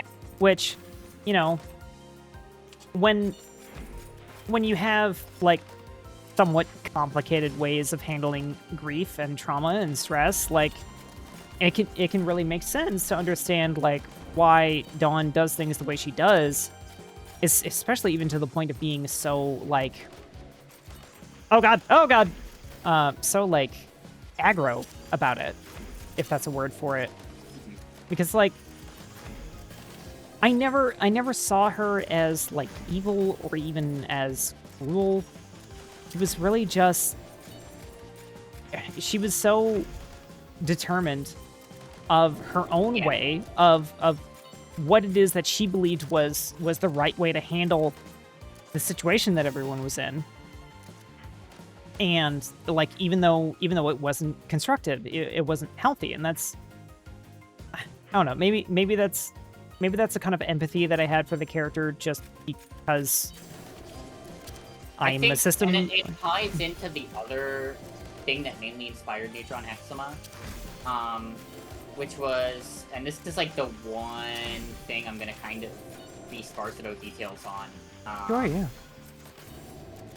Following the end of Vivid Stasis, I had a lot of things happen in my personal life that changed a lot of things, and caused me to have to reflect on a lot of like my previous behaviors and kind of reflect on which ones I wanted to keep, which ones were harming me and also harming people I cared about. And following that, and being left in that kind of state of reckoning with that, and reckoning with the fact that you aren't perfect, and that you're gonna have to kind of live with the fact that you were at one point that version of yourself.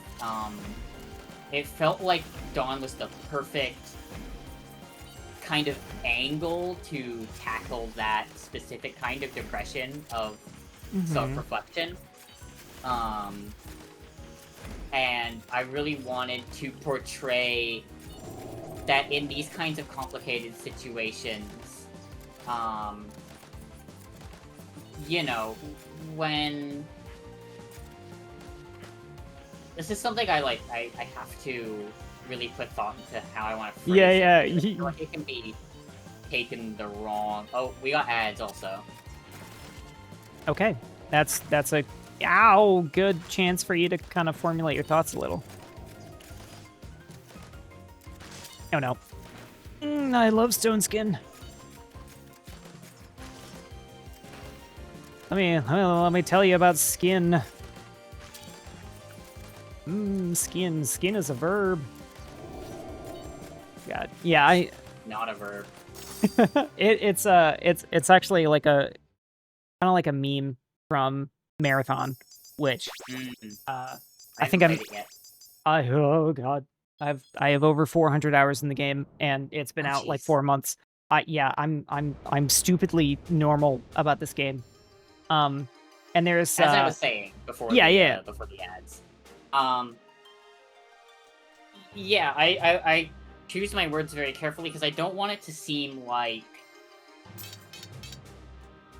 I'm saying, like, I don't know. I always feel I'm really nervous talking about the idea of guilt and the idea of making mistakes and healing from them, because obviously there are some things in this world that you can do that you just can't be forgiven for. Oh yeah. Like, it shouldn't be forgiven for. And I'm not trying to say that, like, Neutron Hexama or Dawn is about that at all. It's kind of more about the kind of interpersonal mistakes you make where you hurt friends that you care about in a way that, you know, burns a bridge, but also leaves the possibility of hope that you will recover in the future and not make the same mistake again. Whereas, you know, obviously with certain mistakes that you can make, it's like, you know, don't ever talk to me again. You can't recover from this one. And that's not what I was trying to portray with Dawn and with Neutron Hexama. I was specifically trying to portray recovering from the kind of situation where you have to reflect on mistakes that you've made in the past, and like coming to terms with and being at peace with like the fact that you're gonna have to kind of live with that scar on yourself, and obviously with on the people that you cared about that can't really trust you anymore. And that was kind of also something I wanted to make very clear with Neutron Hexama, and also the kind of the overall story of it, because I'm kind of vaguing around the details for obvious reasons. It's a very personal situation, but of course, from what I'm saying, the implication is obviously there that I've also made mistakes in the past and burned bridges and hurt friends that I cared about. Which is the truth. I have done that. But the thing is, I didn't want it to come across with Neutron Hexama like I was crying out for forgiveness, if that makes sense. That's something that was like very important to me, is I did not want Neutron Hexama to seem like I was saying, like I was writing wish fulfillment, where people that I had, people with bridges I burned just forgave me, because that's not what Neutron Hexama is at all. And that's why the entire episode with Setsuki exists right before the last dive, because that is where I first read how I feel about external mistakes and external forgiveness, and understanding that when some bridges are burnt, they can't be restored, but there's still a mutual hope there that each side will be able to heal from it. Yeah. Which is the whole reason that episode exists in the first place, is portraying that, so it's very, very clear, as clear as I can possibly make it, that the actual content of The Last Dive and about Saturday Diving Deep is not in any way wish fulfillment or like a yearning to be forgiven by people who I have hurt in the past. It is exclusively a metaphor about being able to forgive myself and be able to look forward into the future and understand that I am, my past does not define the person I will be in the future, and I can become a better person. I have become a better person, and if I run away from it and try to tell myself I don't have a future because of mistakes I've made in the past, then I'm surrendering myself to that panic and depression spiral of basically being trapped in the void goop, where I just it every day becomes an impossibility to live with, because I just can't live with myself and live with the fact that I have made, I've burned bridges I can't repair anymore. And so all of Neutron Hexama is about that, and I knew that if I was going to write a story about that, obviously because this is such a personal situation, I needed to approach it with as much forward thinking and as much effort as I could to make sure I was very clear about the themes of it, because I don't want to hurt anyone with my stories. I don't want, friends that I don't have anymore to come across it and be like, she's an idiot for writing this. I wanted to make it very clear the way I feel about this, and the fact that I've come to terms with these bridges having been burned, and also hoping that everyone involved, including myself, is able to come out the other end of it, healed and a better person. And I don't know. So that's all of that is what Neutron Hexama is about, and also obviously wanting to make sure that I could clarify as much as I could about Don Isamaru's character. And I mean, that second reason kind of even reinforced the first reason a lot, where I saw people see it, looking at this character who was obviously very hurt in a very complicated way, and dumbing it down to her just being a very mostly evil villain, and that hurting me, because it was would people not be willing to have this, to approach a similar situation with a real person with the same kind of nuance and understanding that at the core of it all is hurt people, and continuing that's a great way of summarizing it. That cycle of trauma, of being inflicted with trauma and then not being able to properly process it, and in that process inflicting that trauma down onto others. Absolutely. I mean, oh man, this is the deepest I've ever gone on this is awesome. In a public setting. This is awesome, and I'm so glad that you're willing to get so deep with this, especially because it is like it's like waking up a lot of my headmates. like there's a few different.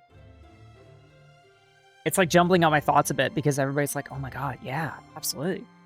I like hurt people is so good because in like my own life, it's easy to acknowledge the actions of what people do to you when they inflict trauma, and there is there's kind of a choice that you have to make when you get a chance to process it and really conclude about like how you feel about it. Is like what does your empathy tell you about the person that did this to you? Because I totally agree that there are some mistakes that you just can't make up for, and that's Yep. there. I mean, typically those are like felons. It's like crimes. Yeah, but there's like parental negligence is one that we talk about. That's very like. There are certain situations where, like, maybe, the parent and child can kind of, like, mend the gap a little bit and see eye to eye, like, you failed me, but, maybe we can still have some kind of relationship, but sometimes you just can't. Sometimes there are bridges that are burnt and, like, I think I kind of, like, misunderstood what you meant when you said mistakes that can't be forgiven. I was more so thinking of, like, like, assault, like grooming kind of thing. Those are mistakes that can't be forgiven. I'm more so coming, but you were more so coming at it from the lens of like the bridges that are burnt, but there's still hope on both sides for the other one to heal and improve. Yeah, like, that makes more sense. Yes, because it's true. Some things are just objectively unforgivable, and like I don't even want to touch that. I think terrible thoughts about the people who commit those crimes, and I kind of leave it at that. But this kind of thing is a lot more nuanced. Yes. Yes. And it's something that I love so much about the... Very well said, Luke. Very well said. Yeah, difference between absolute scum and I can't trust you anymore. I love that.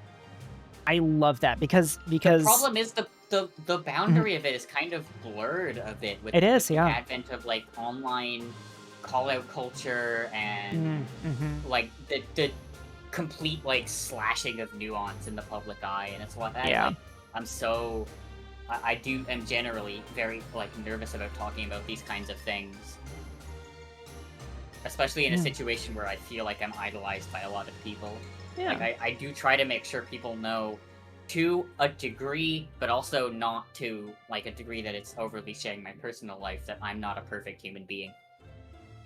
I think you are handling that beautifully, and I would like to hope that like the audience here kind of like understands that you're not perfect, but that doesn't make you reprehensible either.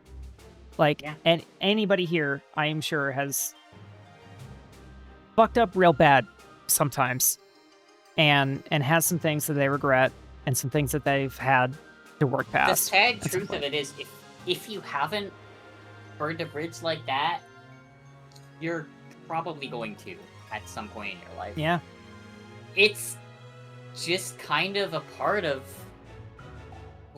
growing, to learn how to avoid burning those bridges. Yeah. Like, obviously you can like rigorously make sure you don't make any mistakes, but even that is a form of like self-sacrificing, taking care of yourself so much that you're probably going to end up hurting people in the process. It's true. Like, and I'm not saying that to like scare people. I like more than anything, I think you just like, I want to give hope to people who do make those kinds of mistakes, that it's like,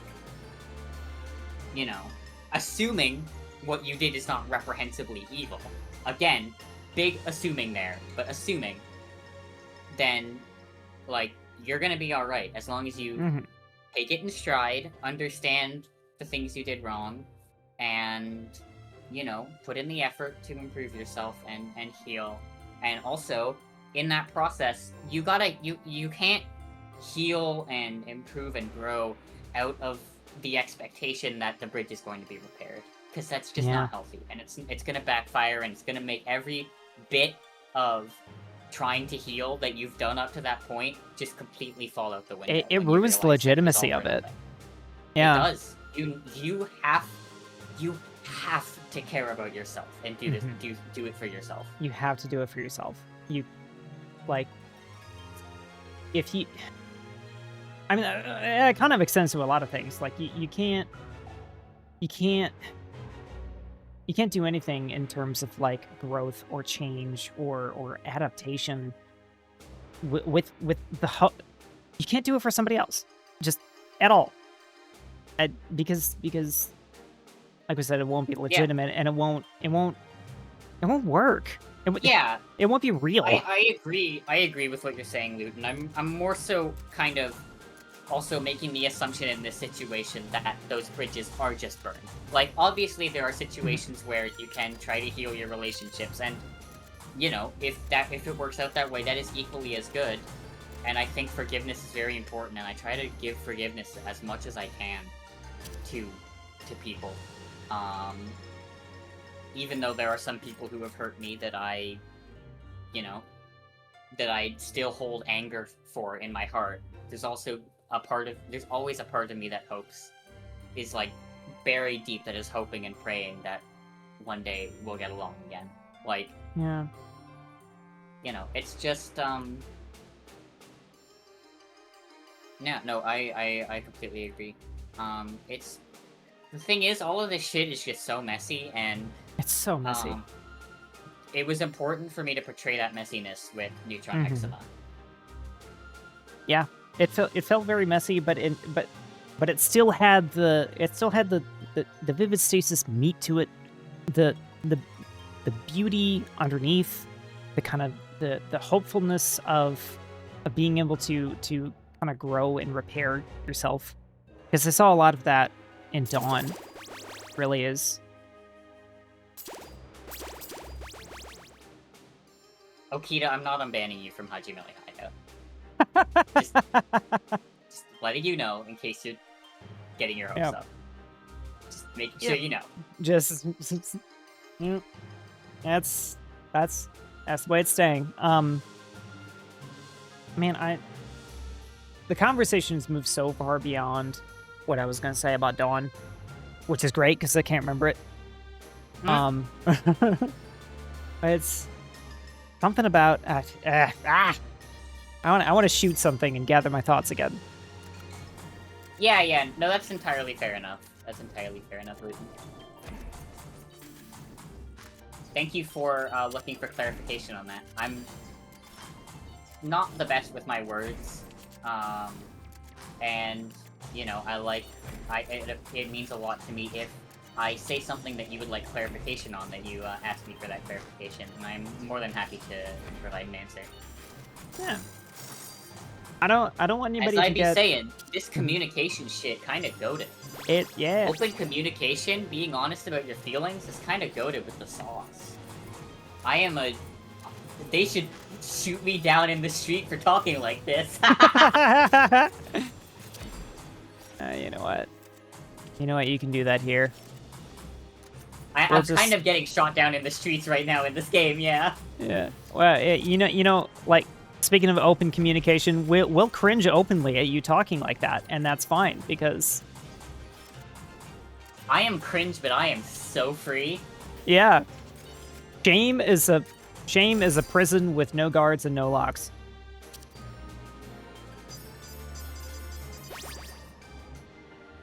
MPX. Oh, MPX.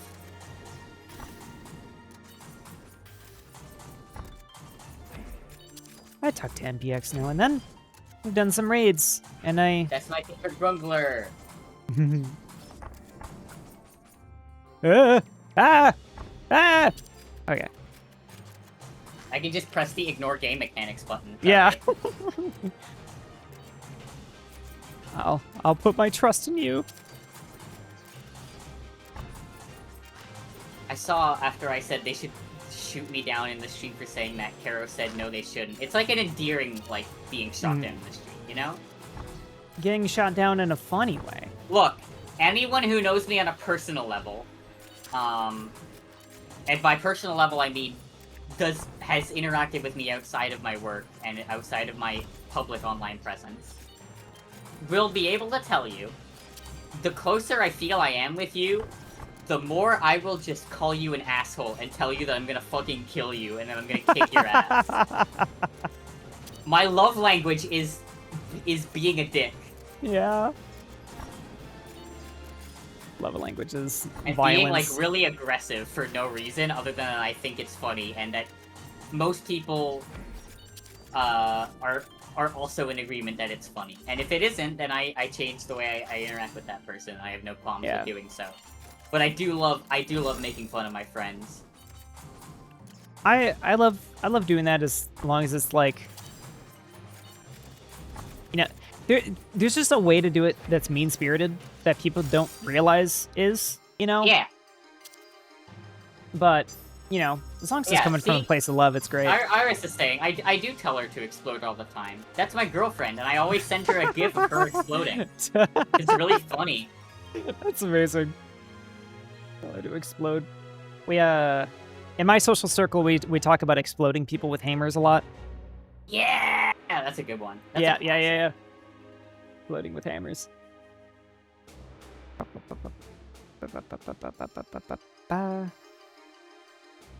Oh yeah, I totally need flash decks. That's needed. I need flash decks for my secondary that doesn't deal damage. Iris is so explodable. Yes, exploding with hammers. Yeah. Yes! Kill! Ah, Michu's got big feels to talk about. It's helped me realize I shouldn't get overly hung up about it, though. I've got this mindset, and I need to firmly try my best to just not leave the world with any regrets, and that I should, to put it this way, iron them out with the best way I can. Come back sometime later and apologize, but sometimes people are going to very vividly remember the impact from a past version of yourself. Why am I trying to read this while we're doing a boss?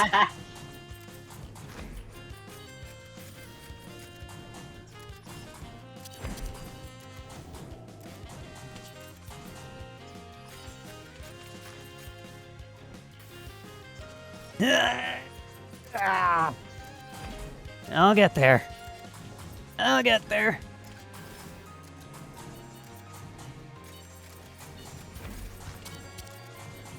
Oh, this is so weird, seeing this mechanic without the color matching. I pretty much never do this fight on normal. I'm bad at this game.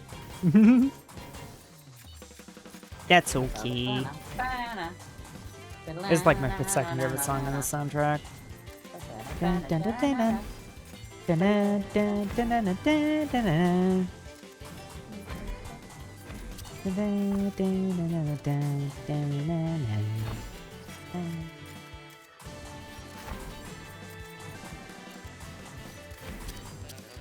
Okita, I will respond to that in a second, and I will be extremely frank with you since I have not had the chance to be since you were banned.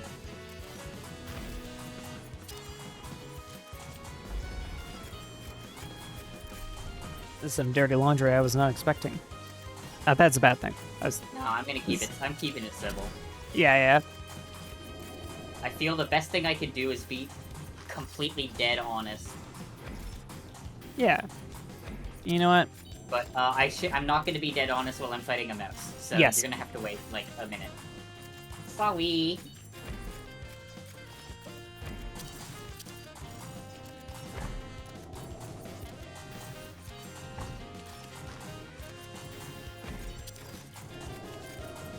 Yeah, Hey, you sure. can DM me the Google Sheet. Yeah, one yeah, if you want. I might have DMs off. Send it to Valky, and then she can say it to me. Yeah, will do. Oh, I got her friend request. Oh, I'm probably not gonna accept that because I don't really know you. So just send it to Valky and I'll get it to you. Sprint. Okay.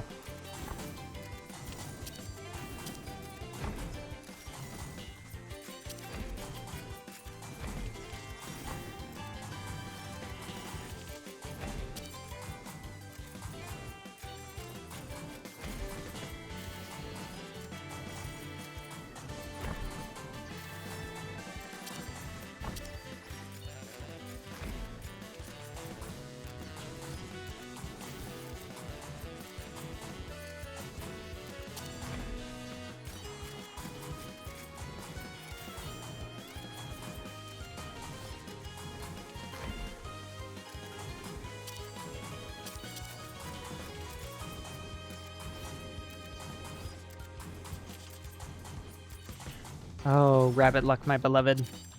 I love Not the- Rabbit Love. I love Luck Rabbit was Luck.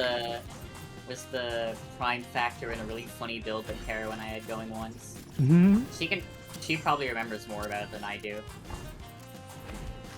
Something to do with Heavy Blade and secondary Rabbit Luck from Dancer. I've goofed around with Heavy Blade and Secondary some time ago, but it sounds very different. Oh, shit, reload. There we go.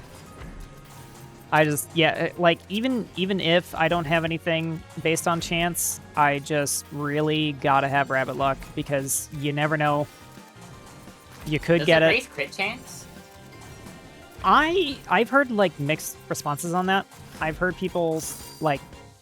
I've heard, like, a common consensus that the answer is yes, and then I've heard people say that it doesn't. I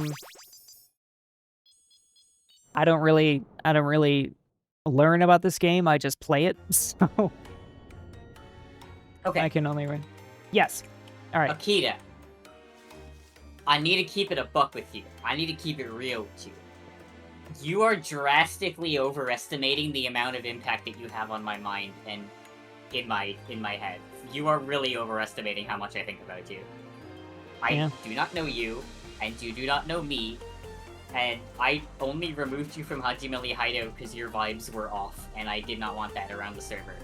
It wasn't a serious thing. It was not like a insane rule violation. It's just I didn't think that it was the kind of energy I wanted to keep around, and you're not the only person that's like this, and this is kind of just how I run things and how I have a right to run things. It was not some like insane mistake you made that got you banned and that got me like annoyed with you. It's, if anything, it is more like annoying to me that it is still a thing that is being brought up to me this like 2 years later when I like have not thought about I don't think about you ever because I do not know you and you do not know me. It's not that serious to get banned from a Discord. Like, I mean, you know, easier said than done to say to someone, but like, it's just not a big deal. Not that deep. Nothing on the internet. That's not true. Nothing on Fair. public social situations matters. Nothing in public discords matters. Nothing on Twitter matters. Mm-hmm.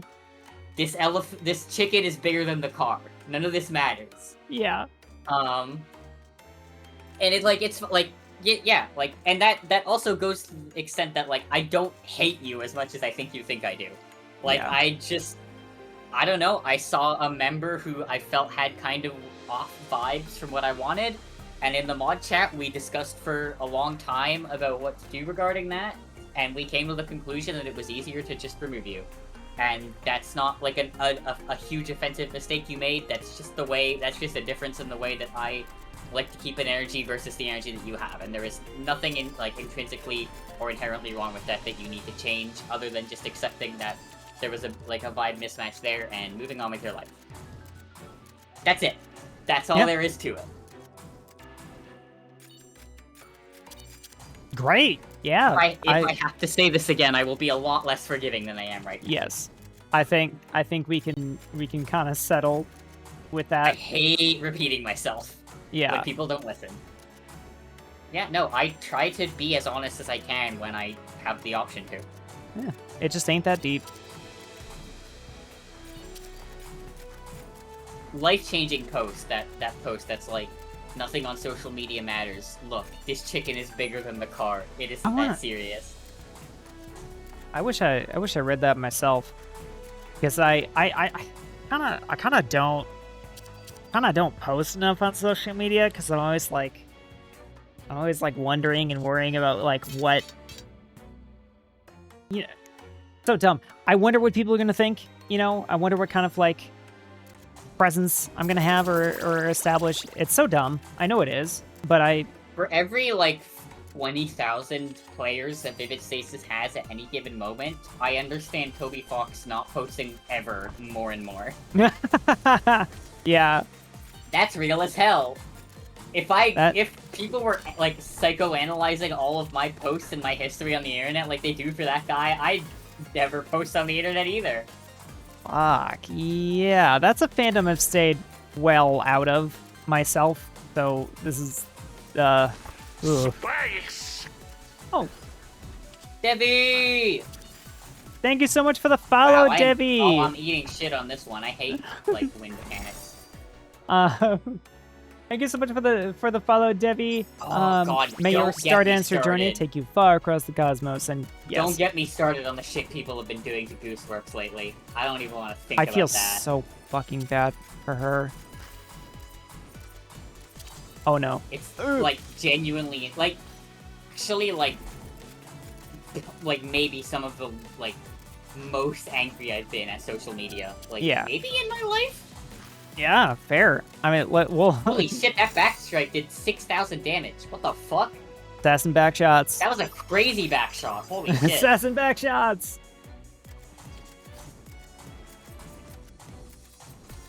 You know, it's not often that I actually do like a backstab build with assassin, so it's very cool It's like to see all one of the working. builds I play with Yeah. Assassin.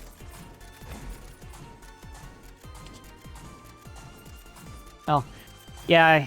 I said earlier I like goofing around a lot with the secondary or just like the primary.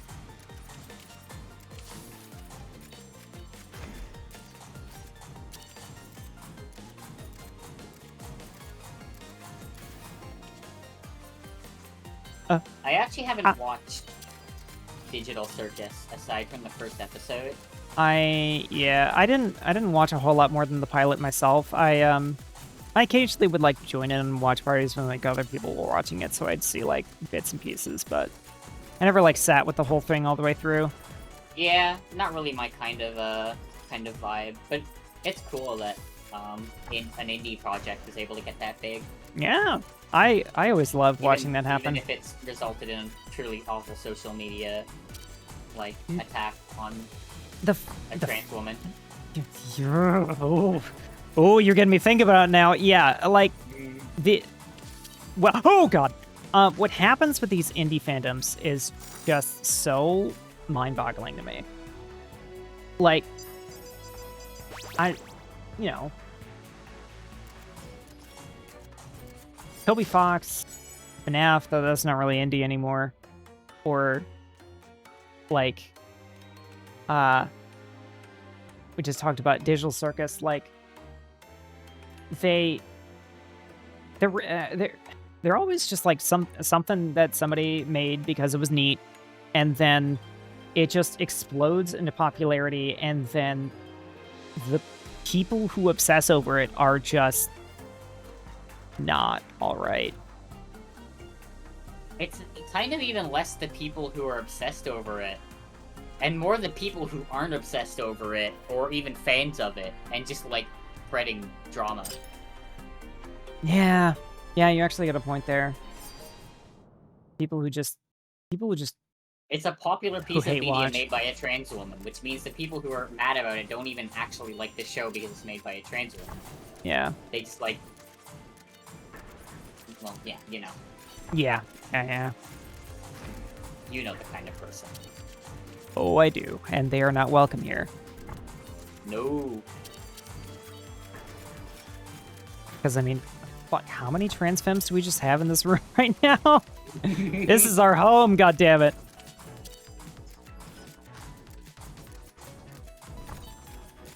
Oh god, my defensive is coming off cooldown so fast, I don't even have time to use it. NPX, I need you to know, I was not going to say anything about you being an egg. And you brought it up yourself. You are actively making this situation worse for yourself. So, yeah. I wasn't going to mention it. First time hearing about this. NPX is an egg, huh? That's what we all keep saying, and now NPX is saying it more than us and expecting us to talk about it more than it is. Insane fucking self-report. Self-own. Maybe one of your worst self-reports ever?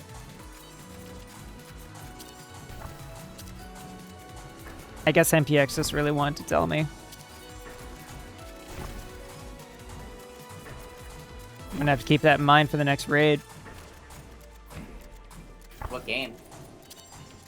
Oh no, I mean like when I raid NPX. Oh, I'm stupid. No, you're...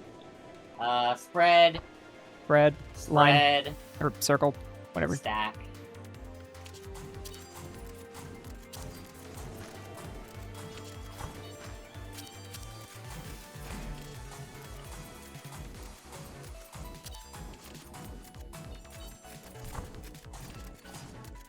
Yeah, I need to decrease the magazine size, my primary, I guess. 500 eggs are catapulted at the stream. I mean, funny you mentioned that. I have tits. And you can throw eggs. Mm. Never use them this way. You just, oh, okay. Lou, if you want to circle in the middle, teleport. Stardust, the eggs aren't working. Oh, fuck. Okay, I can, oh god. Okay, that was kind of a nightmare. I definitely just gotta restart, I gotta restart tits. But now you can be my tits. Tits is like the bot. Yes, it's a plugin. I thought you just added a fun fact and thought nobody would notice. I mean, that is like a little bit of a fun fact actually, is my cape kind of nerfs me. Because when it's off, I'm packing a little bit of heat. Yeah, you kind of got that shit on. Yeah, this is a little. It's modest. Anyway, yeah. Let me restart. Let me restart tits. That's annoying. It does that like once a stream at this point. There's a lot of people who are kind of like not so sure about wanting to use it anymore, to be honest. Imagine the backlog of eggs being activated at once. Funny you mentioned that. Rizu. I don't know if you're here, but do you want to do the thing?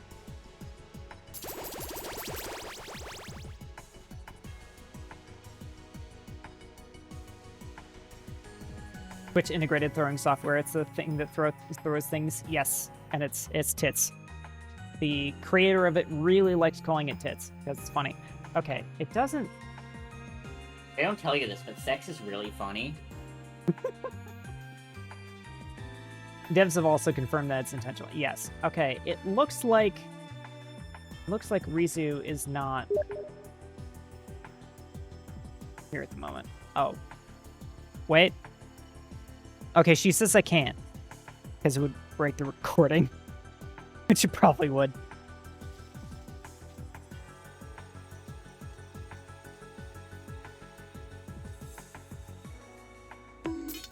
Ah! Steam knows jump scare. Yeah, those were turned off. I don't know why they're turned back on. Steam we were talking about Vivid Stasis. Yeah, we were, weren't we? We were talking about it's really cool that Saturday doesn't forgive her dad. Oh, right. I never actually formulated a thought on this. I think it is really cool that Saturday gets to have this conversation with her dad and really say to him, hey, I'm gonna move on from what you did, but I'm not gonna forgive you for it. And I'm not gonna have a relationship with you. Because that is her that is her stars given goddamn right to like choose to separate herself from someone who fucking ruined her life. And Yeah. like that's being somebody with parental trauma. That's a conversation that I've had an annoying amount of times with family members of like, you know, I'm sure that like a lot of people, anybody else who's had like, you know, abusive or neglectful parents in here, like you've probably heard a whole bunch, like from some people, for some perspectives, like you should forgive them. You should try and form some kind of relationship with them or try and like repair that bridge somehow. Because like I don't know, it's the family you're born with, so it's that's important, and it's fucking bullshit. And I'm glad that our culture is beginning to move on from that because why should you? Yeah, I mean, like it's funny that like I kind of tackled that topic in my games because I have a really good relationship with both my parents. Oh, but I wanted to make sure that I was conveying the importance of that also, and also obviously that your family is what you make of it, not what. Yeah. Like your family, what you make of it can be who you are related to by blood, but it doesn't have to be.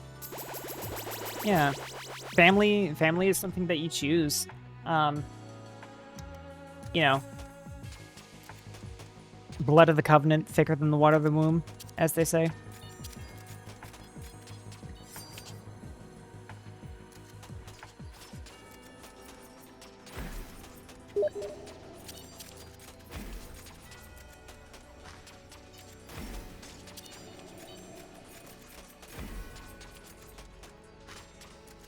Things metal. Oh, that's the proper saying. You know, when people say, "Oh, blood's thicker than water," that is the full saying. Is the blood of the covenant is thicker than the water of the womb.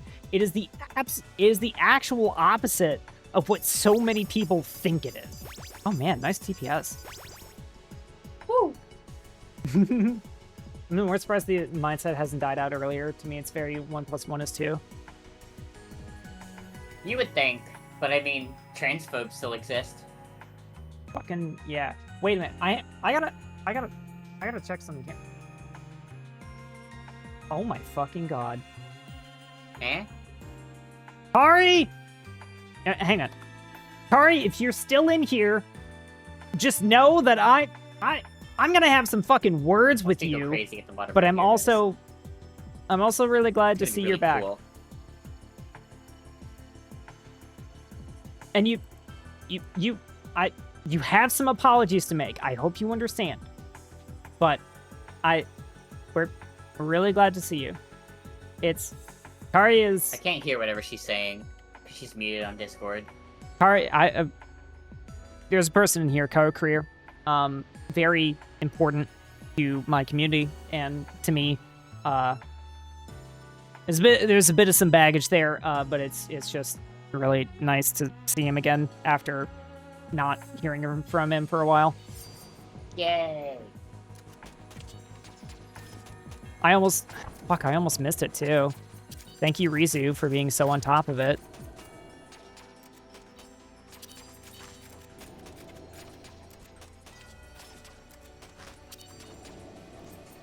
Oops. Oh no. I fucked up my rotation. My rotation!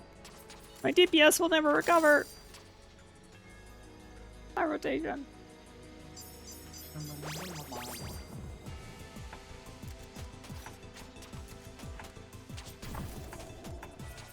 My DPS is kind of fucking crazy for no reason. Holy shit. Yeah, it is. Maybe it's because you're a fucking monster or something. I'm goated with the sauce. You're a maniac. Okay, now am I finally going to get an item that interacts with my primary? Buh! Buh! Okay, I'll take it.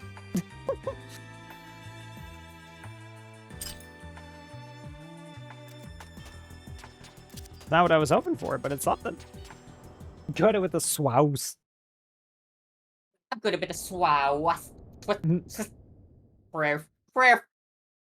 I can hit a YouTube poop really well. That That is a skill. I miss YouTube poops. Do you Hey, ever were you one of those people who like unironically liked the YouTube poop music videos that people made and like listened to them? yes. Or okay, I'm glad it's not just me. YTPMVs and also Yeah. MAVs.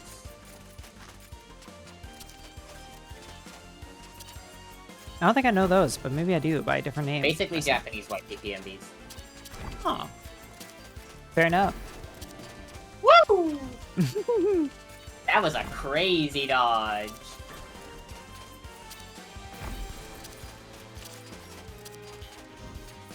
Barely using the cheat button.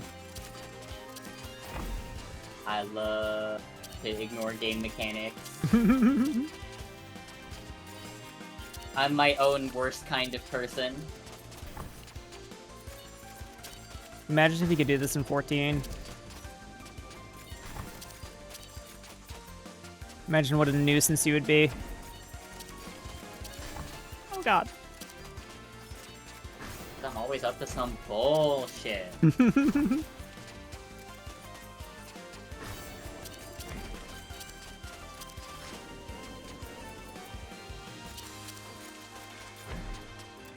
Have any of you seen the Big Sesame Street Octagon YTPMV? Oh my god, yes. Yeah. The Octagon! 6,600 damage! What is doing this? Caro, can you, like, look into this build? You know this shit better than I do.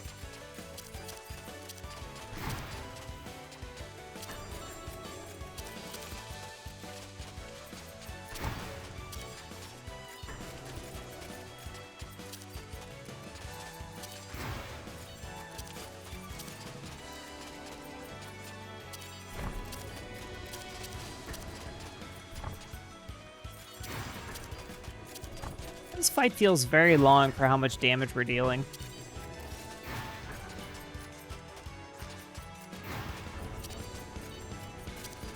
Maybe just because my...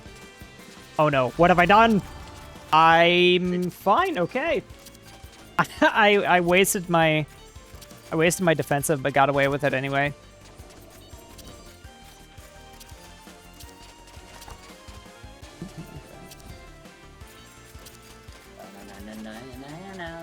Sorry, telling me to cover myself.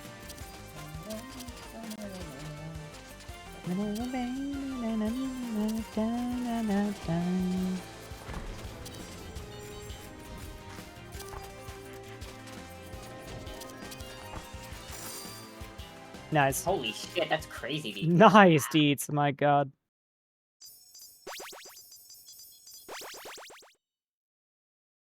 Alright. Okay. Let's get back into What's it. next? Okay. So I think let me see if this is what I remember it to be. Let me ask myself about this.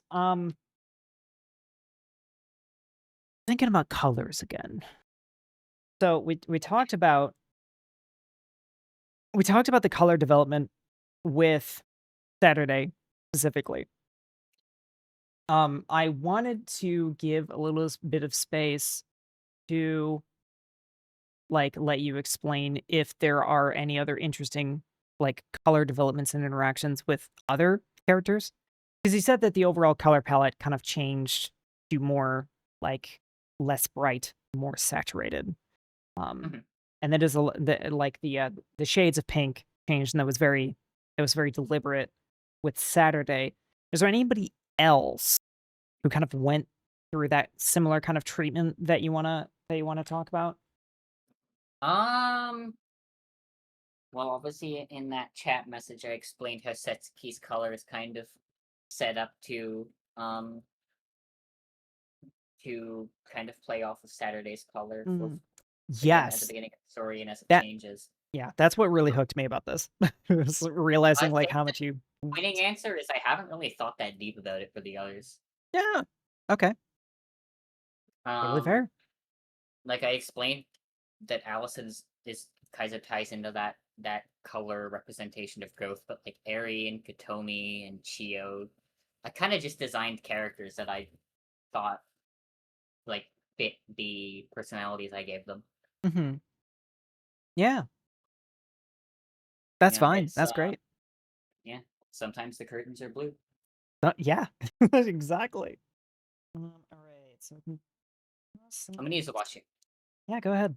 One moment. You know, I'm gonna do that too. Okay, we're gonna go on a quick break. Yeah.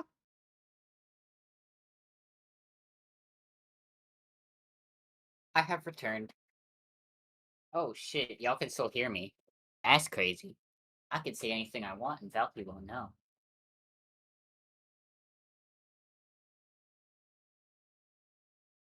You talking shit?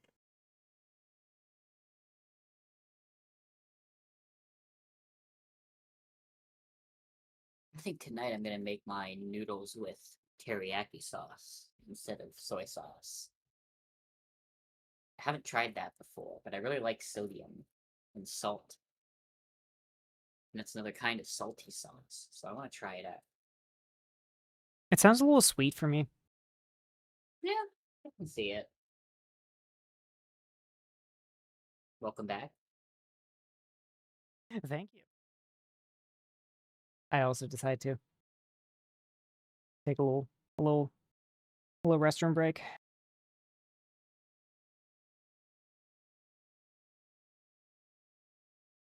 I really wish I wrote some of these notes a little bit more detailed.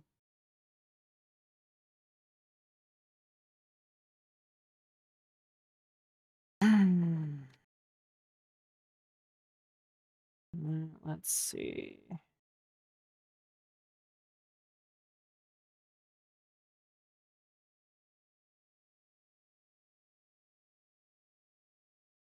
Surprising amount of these we actually already talked about. Because we just yap. You two should hang out after stream and get fries or something. Well, Hmm. I do love salty food too.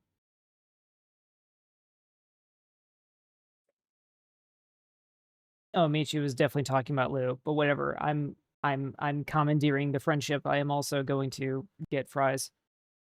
Yeah, Or trans oh, women. We love salty food. oh my god, yeah. Oh my god, I love salty food.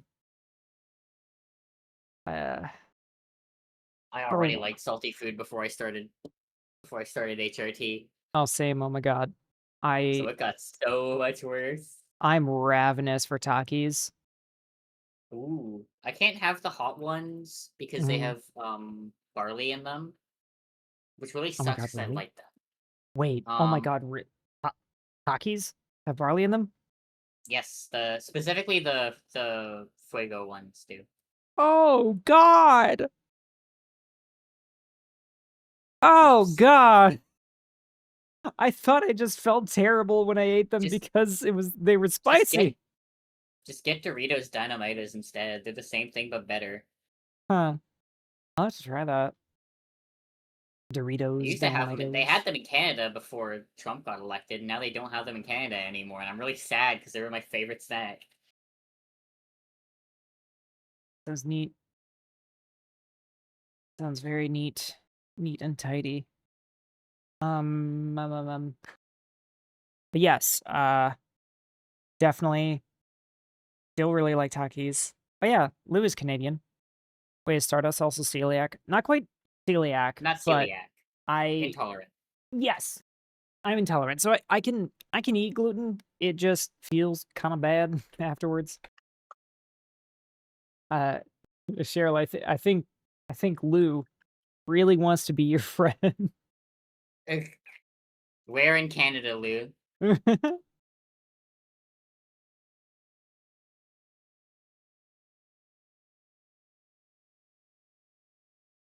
Where in BC, Lou? Maple Ridge. Okay, hold on. I gotta remember where Maple Ridge is. Maple Ridge. Oh, okay. Yeah, so in the greater Vancouver kind of area. So yeah, so you're close to me. Lower mainland.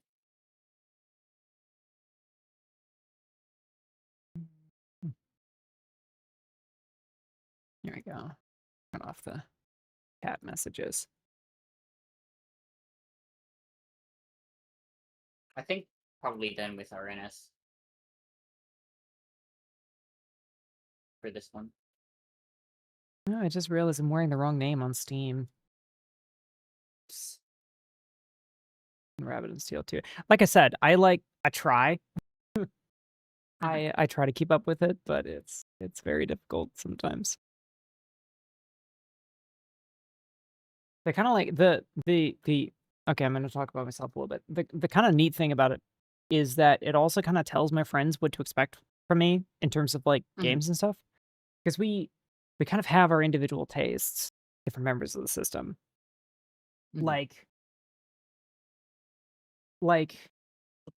you know, some of us might really like Rabbit and Steel.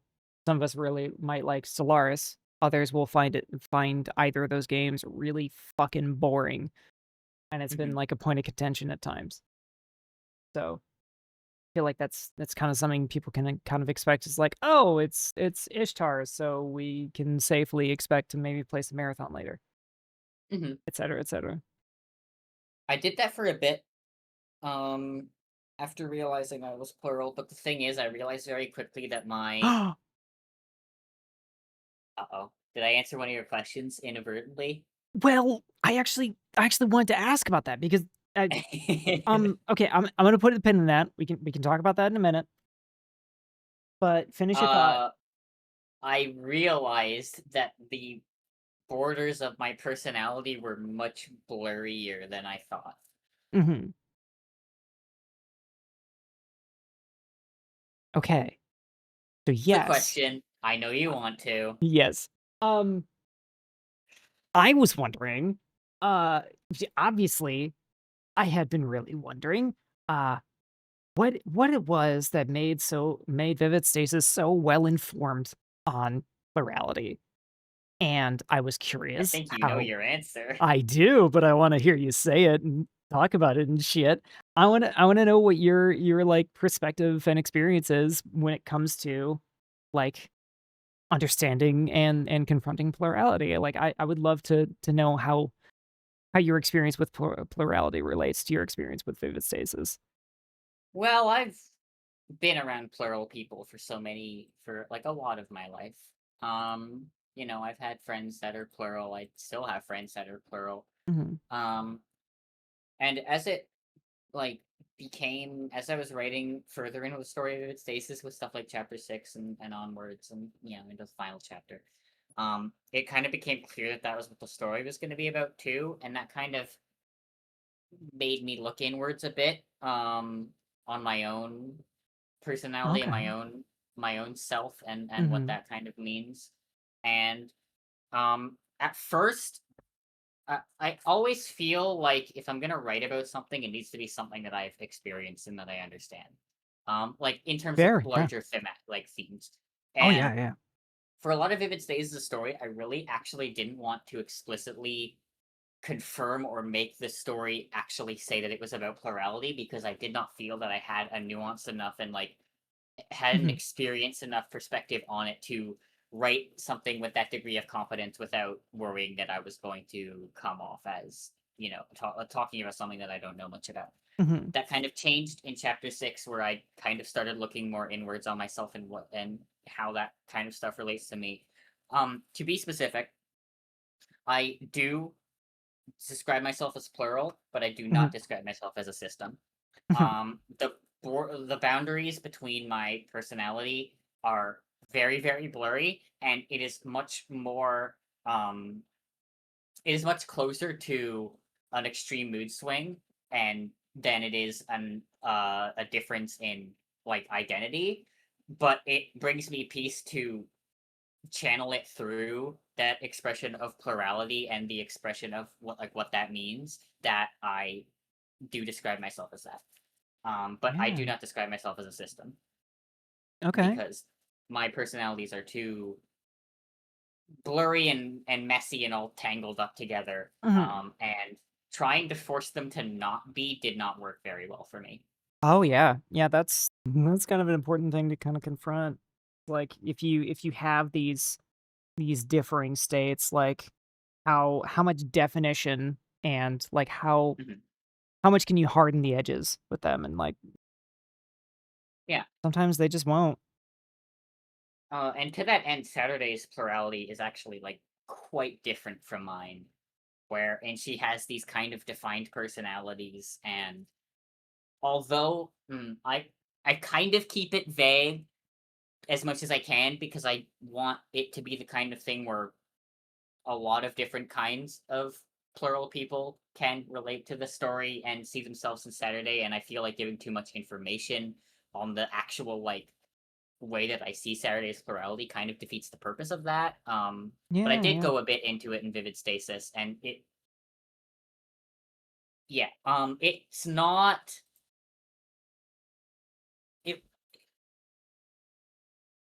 I'm not gonna say it gets touched on in Polymorphite because Saturday is not a character in Polymorphite, Mhm. but Allison is a character in Polymorphite, and Allison is obviously Saturday's partner in Polymorphite, so there's that tenuous connection. So I'm also trying to be Tangentially, careful yeah. about like what I what I reveal, Mhm. especially about Saturday's life post Dustbreaker and post having realized her plurality and stuff.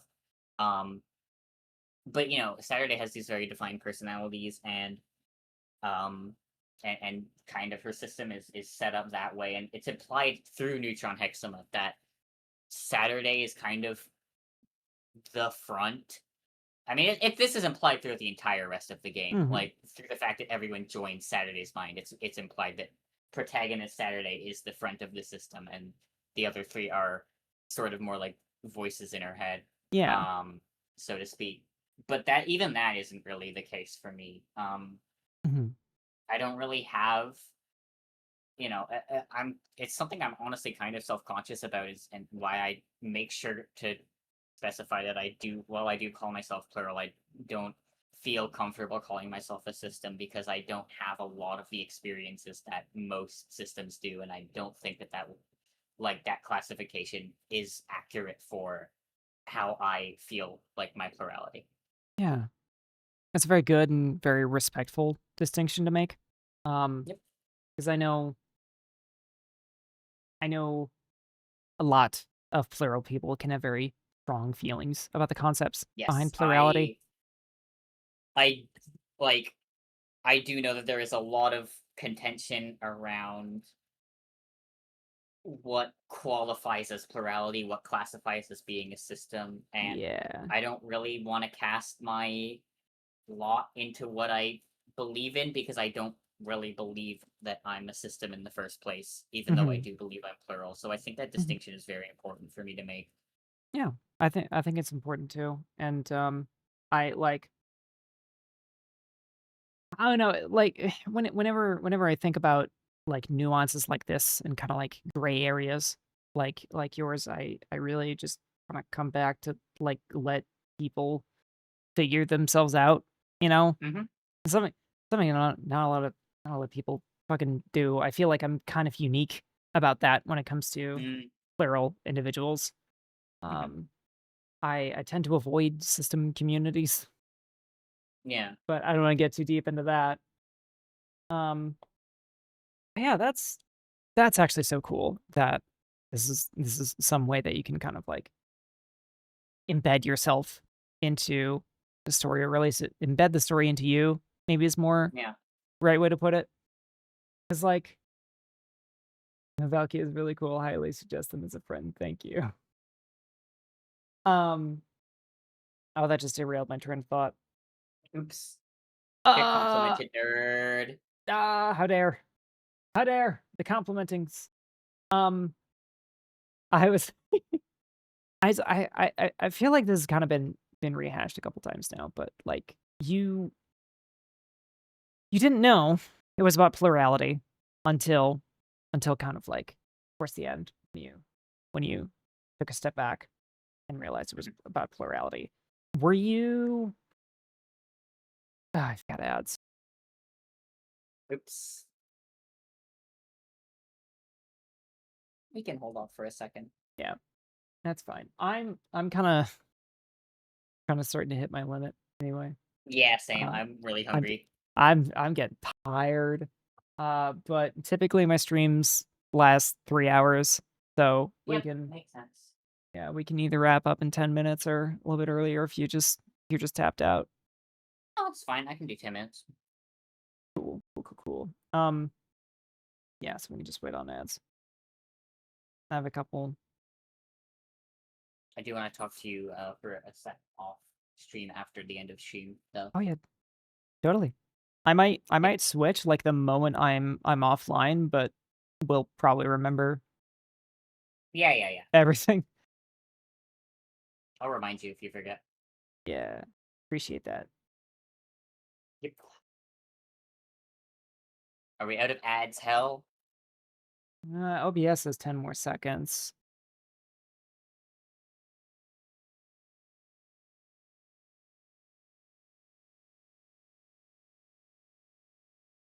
Okay. Maybe it's a dumb question. Maybe I didn't even need to wait for the ads for this. But I was just wondering, since you kind of like had this realization so much that it was about plurality and about were you kind of like hoping or expecting that there would be like a lot of systems in your community or even just people who are consuming the game that would kind of like identify with this and understand it? I didn't really have an expectation for it. Mhm.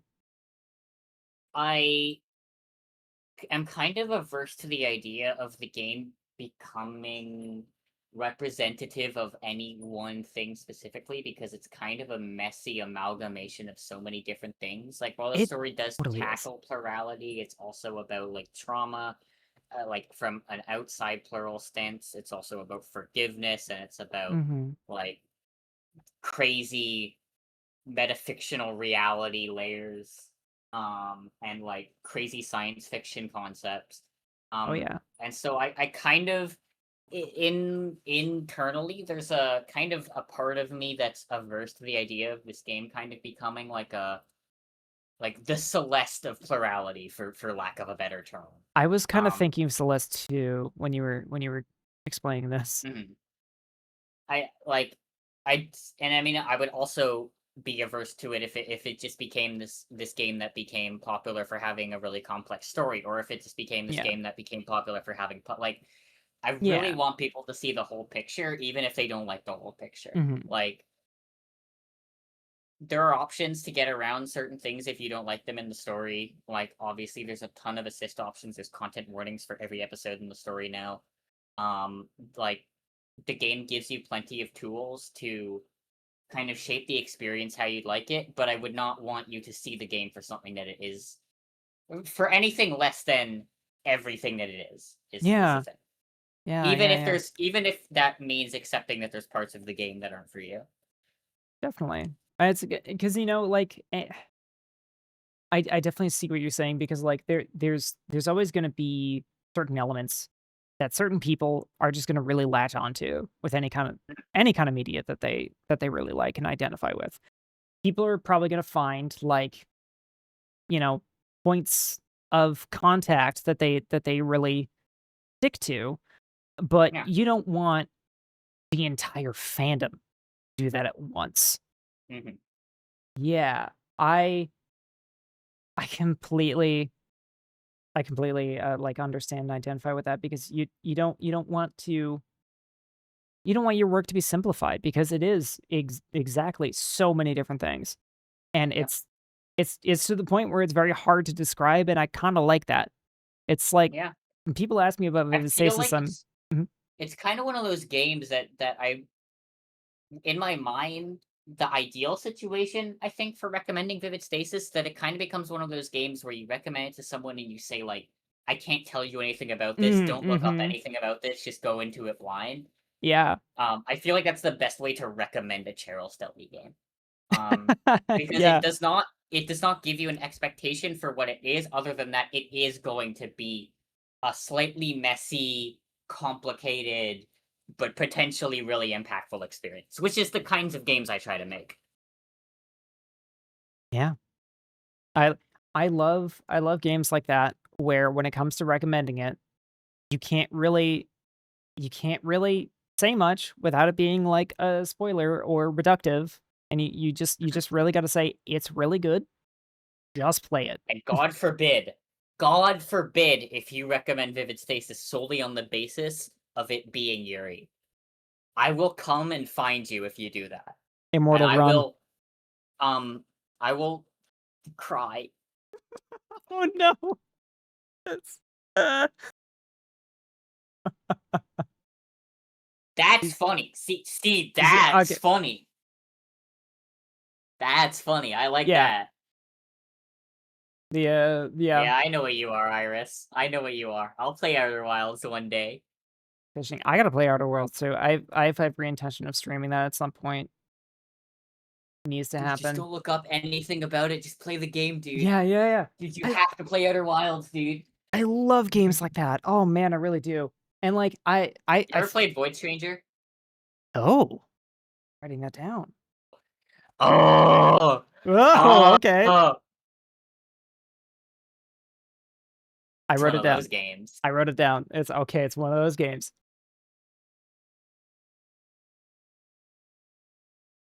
I've been suggested Void Stranger. Yeah, I. This might be just this version of myself, but I feel like I have only for the first time heard about this today. But maybe a different me. Doesn't really surprise me. The game's kind of niche, but it is definitely That's one fair. of those like, don't look up anything about this game. Just play it kind of games. Good. That's my game that's like that. As Yeah. somebody who hasn't played Outer Wilds, my Outer Wilds is Void Stranger. Cool. I especially love when you have a game like that and you don't know it's one of those. Because that was my perspective with Vivid Stasis actually. Is Immortal Yeah. kind of like gave me a couple little things to entice me that were like kind of neat about it, and I was like, oh okay. I mean, it's a rhythm game. I suck at those, but maybe that'll be fun. Yeah. And then I played it and I was like, oh my god, I'm so into it. Like the deeper you get into it, the better it gets. And I love stories like that so much. Yeah. It just I just hate when you have one of those, but you need like a time investment of like 10 hours for it to be like worth your time. Vivid This was Stasis is like definitely a 50-hour game. I can't say shit. yeah, but I don't know why this game turned out so long. I wrote 120k some odd words for this game. It's all the love, all the passion. You just have so much to say. Oh, damn, Elevators. You started playing back in the public gameplay demo days. You're an OG. Holy shit. Wow. That's very cool. That means you played before March 2023. That's crazy. Wow. Hell yeah. I have one of my notes written down as machine that makes you a system.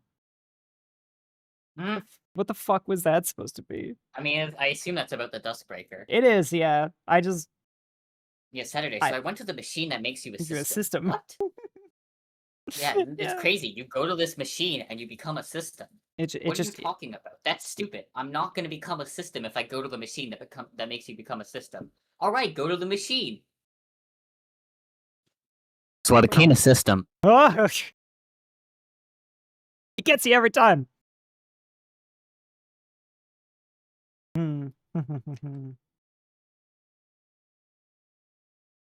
Yeah, okay. Trauma, recovery, influences. Did I? I definitely wanted to save this question for much later because all right. I didn't want to, you know. I don't like defining a game based on what its influences are. So I wanted to make sure that everybody got to hear everything else about what makes this game special before talking about what influenced it. But I'm very curious, kind of like what inspires you when it comes Good news. The Yes. list of inspirations for this game is such a goddamn long mess that it is not feasible to recommend the game based on that to anyone anyway. Sweet. Perfect. Because that's what I want to avoid doing. First game that ever made me cry was Mother 3. Favorite Okay. game of all time is Xenoblade Chronicles 3. Favorite Alright. story in a game is Chaos Child. Favorite writer of a game is Kotaro Uchikoshi, who made the Zero Escape and AI the Somnium Files series. Oh, yeah.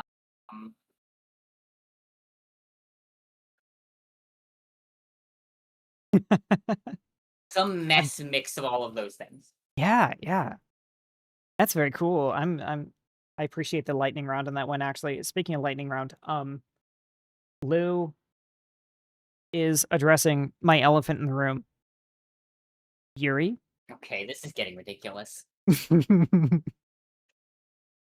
I mean, what are you asking about Yuri? Like, I what heard, about it? wait, I heard great and terrible things about the Yuri crash out. I need context. In the last interview I did with my friend MK, we got on the topic of Yuri and how people portray media that tackles sapphic relationships to other people and my general dissatisfactions with that.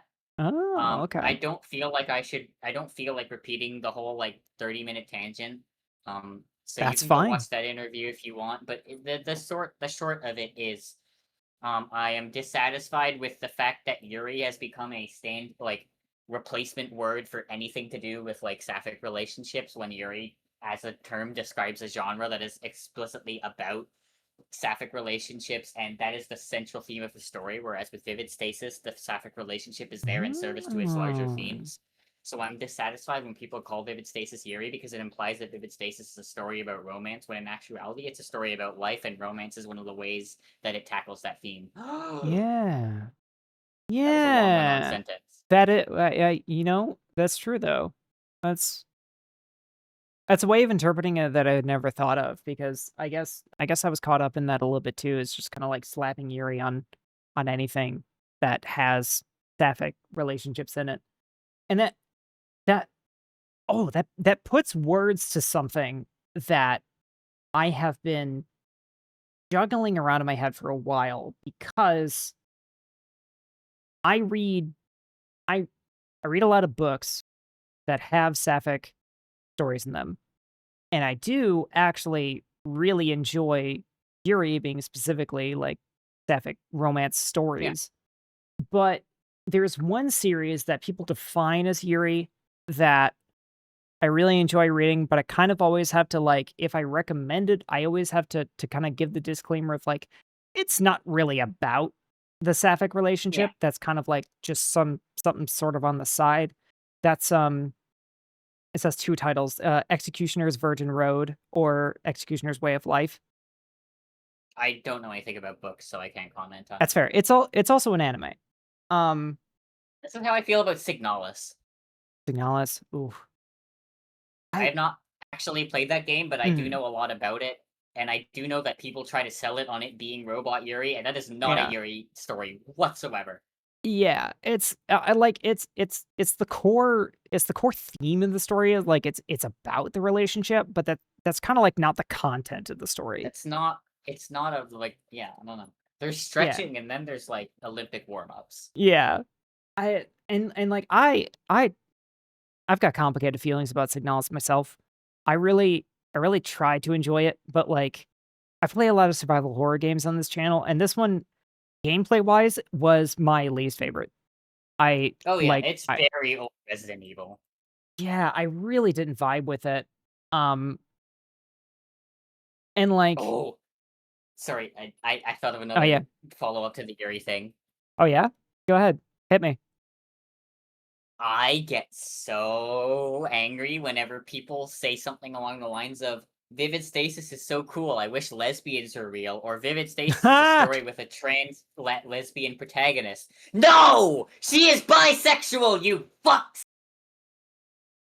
Okay. I should be quiet because I think that there are... I left my window open.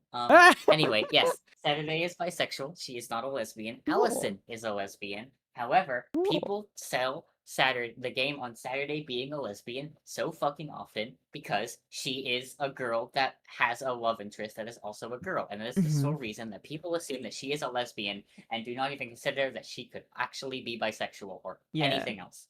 I see a lot of bi erasure in media, so I get where you're coming from. Like, and it's especially common with like sapphic relationships. It's like the moment you see like two girls love each other, it's like, well, they must be lesbians because Both like of my partners are uh, are women. All of my uh, previous partners have been women, but uh, that does not mean I am not still pansexual. fuck yeah, that is your Asexual pansexual. It's weird. It's not for this yeah. stream. You get what I mean. Oh yeah, I get you. I can talk about my side of that thing later, but yeah, you actually posted everybody's No, pride it's not flags. panromantic. I specifically identify as asexual pansexual NPX. I do not use the label panromantic. My bad, slime. Yeah, I remember you posted everybody's pride flags a while ago, and I was like, I was even a little bit surprised yet enlightened when I saw that Saturday had a bi flag on her, and I was like, shit, that is awesome and makes sense. Because like Yeah. I mean the only context that I had for Saturday's like romantic interests was the game, and so I I mean, never she knew. talks about being bisexual in the game. Has It's she? just people forget about that Oh my because god, really? there's more text dedicated to her relationship with another woman. Oh man, that It's in the text of the game. yeah. I just fuck, must have missed that. No, I didn't miss it. I just forgot it. Well, I'm a little bit non-binary too. Yeah. Yeah. I mean, I've used she/they for so many years now. Yep. I am in no way traditionally feminine whatsoever. I mean, I'm very femme myself, but I am pretty hardline non-binary. I started pretty recently going by they them exclusively, and I really like it, even though I am obviously, as you can see, very feminine. Yep. Yeah. So, Oh, and don't get me started on, dude. Don't get me started on like people not giving a time of day to actually respecting non-binary people's pronouns, ooh, especially with fictional characters. that There is a character named Ashy in my RPG project Mysticate who is they them only, mhm. but because they look because they embrace their femininity, people she her Ashy so often, and it pisses me off so much. I get that a lot too. That was actually like that was kind of my main point of contention for like not being sure if I wanted to go by they them because I wasn't sure anybody would respect it. Mhm. Like that's a real I've been problem. using they and she interchangeably for you because Mhm. my understanding is those are your pronouns. Yeah. Okay. I like I prefer they them. I go by they them, but I kind of like I'm also like I don't know, soft any pronouns on the side. So like Mhm. it doesn't really bother me too much. Nod. I wish I could get past the fact that I tend to assign genders via voice. That Yeah, that shit's kind of baked in you from yeah, that society. That yeah, but sucks. it's a hard thing to unlearn, but like it's definitely one you kind of want to. It is yeah, it's very important to like actually Yeah. put effort into unlearning that, Cuz like unlearning cisnormativity. yeah, I mean, not every trans fan wants to voice train. Pretty happy with my voice, and I didn't really have to voice train for it, but I'm the outlier in this situation. Yeah, I I voice think train my like voice is kind of naturally like androgynous, and it's kind of always been that way. yeah. I think it's cute. Thank you. I agree. I know of at least 2 people in chat who would also agree. That's Caro, good. your voice is so fucking adorable. I'm not gonna let you listen to the Do you have, brainworms. do you have Your brain voice worms? is so Oof. cute. I get you though, Caro. I still have so many doubts and misgivings about my own voice. Your voice is also cute. Thank you. It actually makes me feel really nice to hear that. I just like I also get scared to listen to my own clips. I get that. Gay, homosexual, gay, Iris, we are literally dating. I'm not taking that from you. It's okay. Do I need to batter you about voice jealousy again? Thank you, Widow. I mean, it Okay. wouldn't hurt for you to do it more. Anyway, yes, that is actually all we have time for. We've just been Yeah. shooting the shit at this point. We're gonna probably have to do another one of these at some point. Yeah, fuck it, why not? I mean, I'd love to go over polymorphite when there is more about it that you can talk about anyway. Sure. Sweet, awesome. Thank you so much for doing this with me, Cheryl. This was really, really awesome. I had a lot of fun. Yeah. I really Thank look you for forward to having next me. time. Yeah. Let me get back to normal here. Yeah, okay, Tracy's voice. I don't know. I like it when I don't dislike it though. That's surreal. Oh my god. This I came like up it, on my except when I don't. this came up on my shuffle Polymorphite and that's so interview perfect. will literally make me ascend to a higher plane.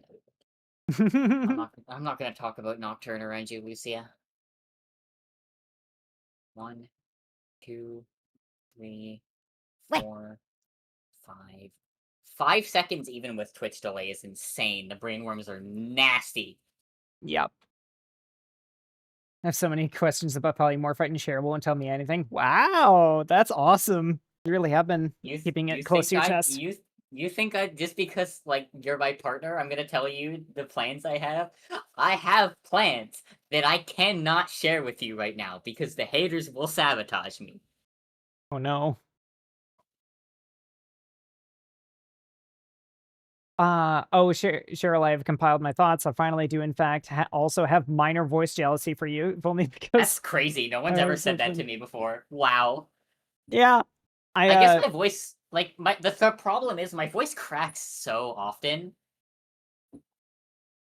There's something charming about it, but yeah, Immortal is mute. Immortal doesn't have a voice, so Oh, she thinks a lot about like other mhm. people's voices and Yeah, that makes sense. view them. Yeah, I mean, my voice has it has a weird range. Like, if I'm tired, I'll just sound like this, where I sound like completely different. Oh, But man. normally I just sound like this. And those are kind of the two ways it sounds. And it's not like I like hate sounding like this. It's just this is what I sound like when I like don't have any energy to voice things properly. Yeah. But you know, it's just kind of like whatever. It's usually somewhere in between there. Yeah. If you continue to get to know me, the really fun thing that you will learn is that my voice changes depending on who's fronting. Mhm. And it's like That makes sense. it's apparently like a pretty dead giveaway. I didn't even realize it was happening until people pointed it out for me. That was fun. I'd say that's kind of maybe somewhat of a giveaway for my plurality too. Although Oh. a giveaway for what I wouldn't be able to tell you because again the lines there are like Yeah, that's fair. have been washed away by the waves. You know, sometimes other people can notice it better than you can. Yeah. Whew. Typically, whenever I don't have enough energy to do my normal voice, I also just don't have enough energy to like in general. I feel that so feel. that's kind of how that relates back to that, I think. Okay. Well, we can yap with each other more off stream if we like, but Yes. your boy's tired, and I gotta call it a night. Let me do a quick little check here to my follow list.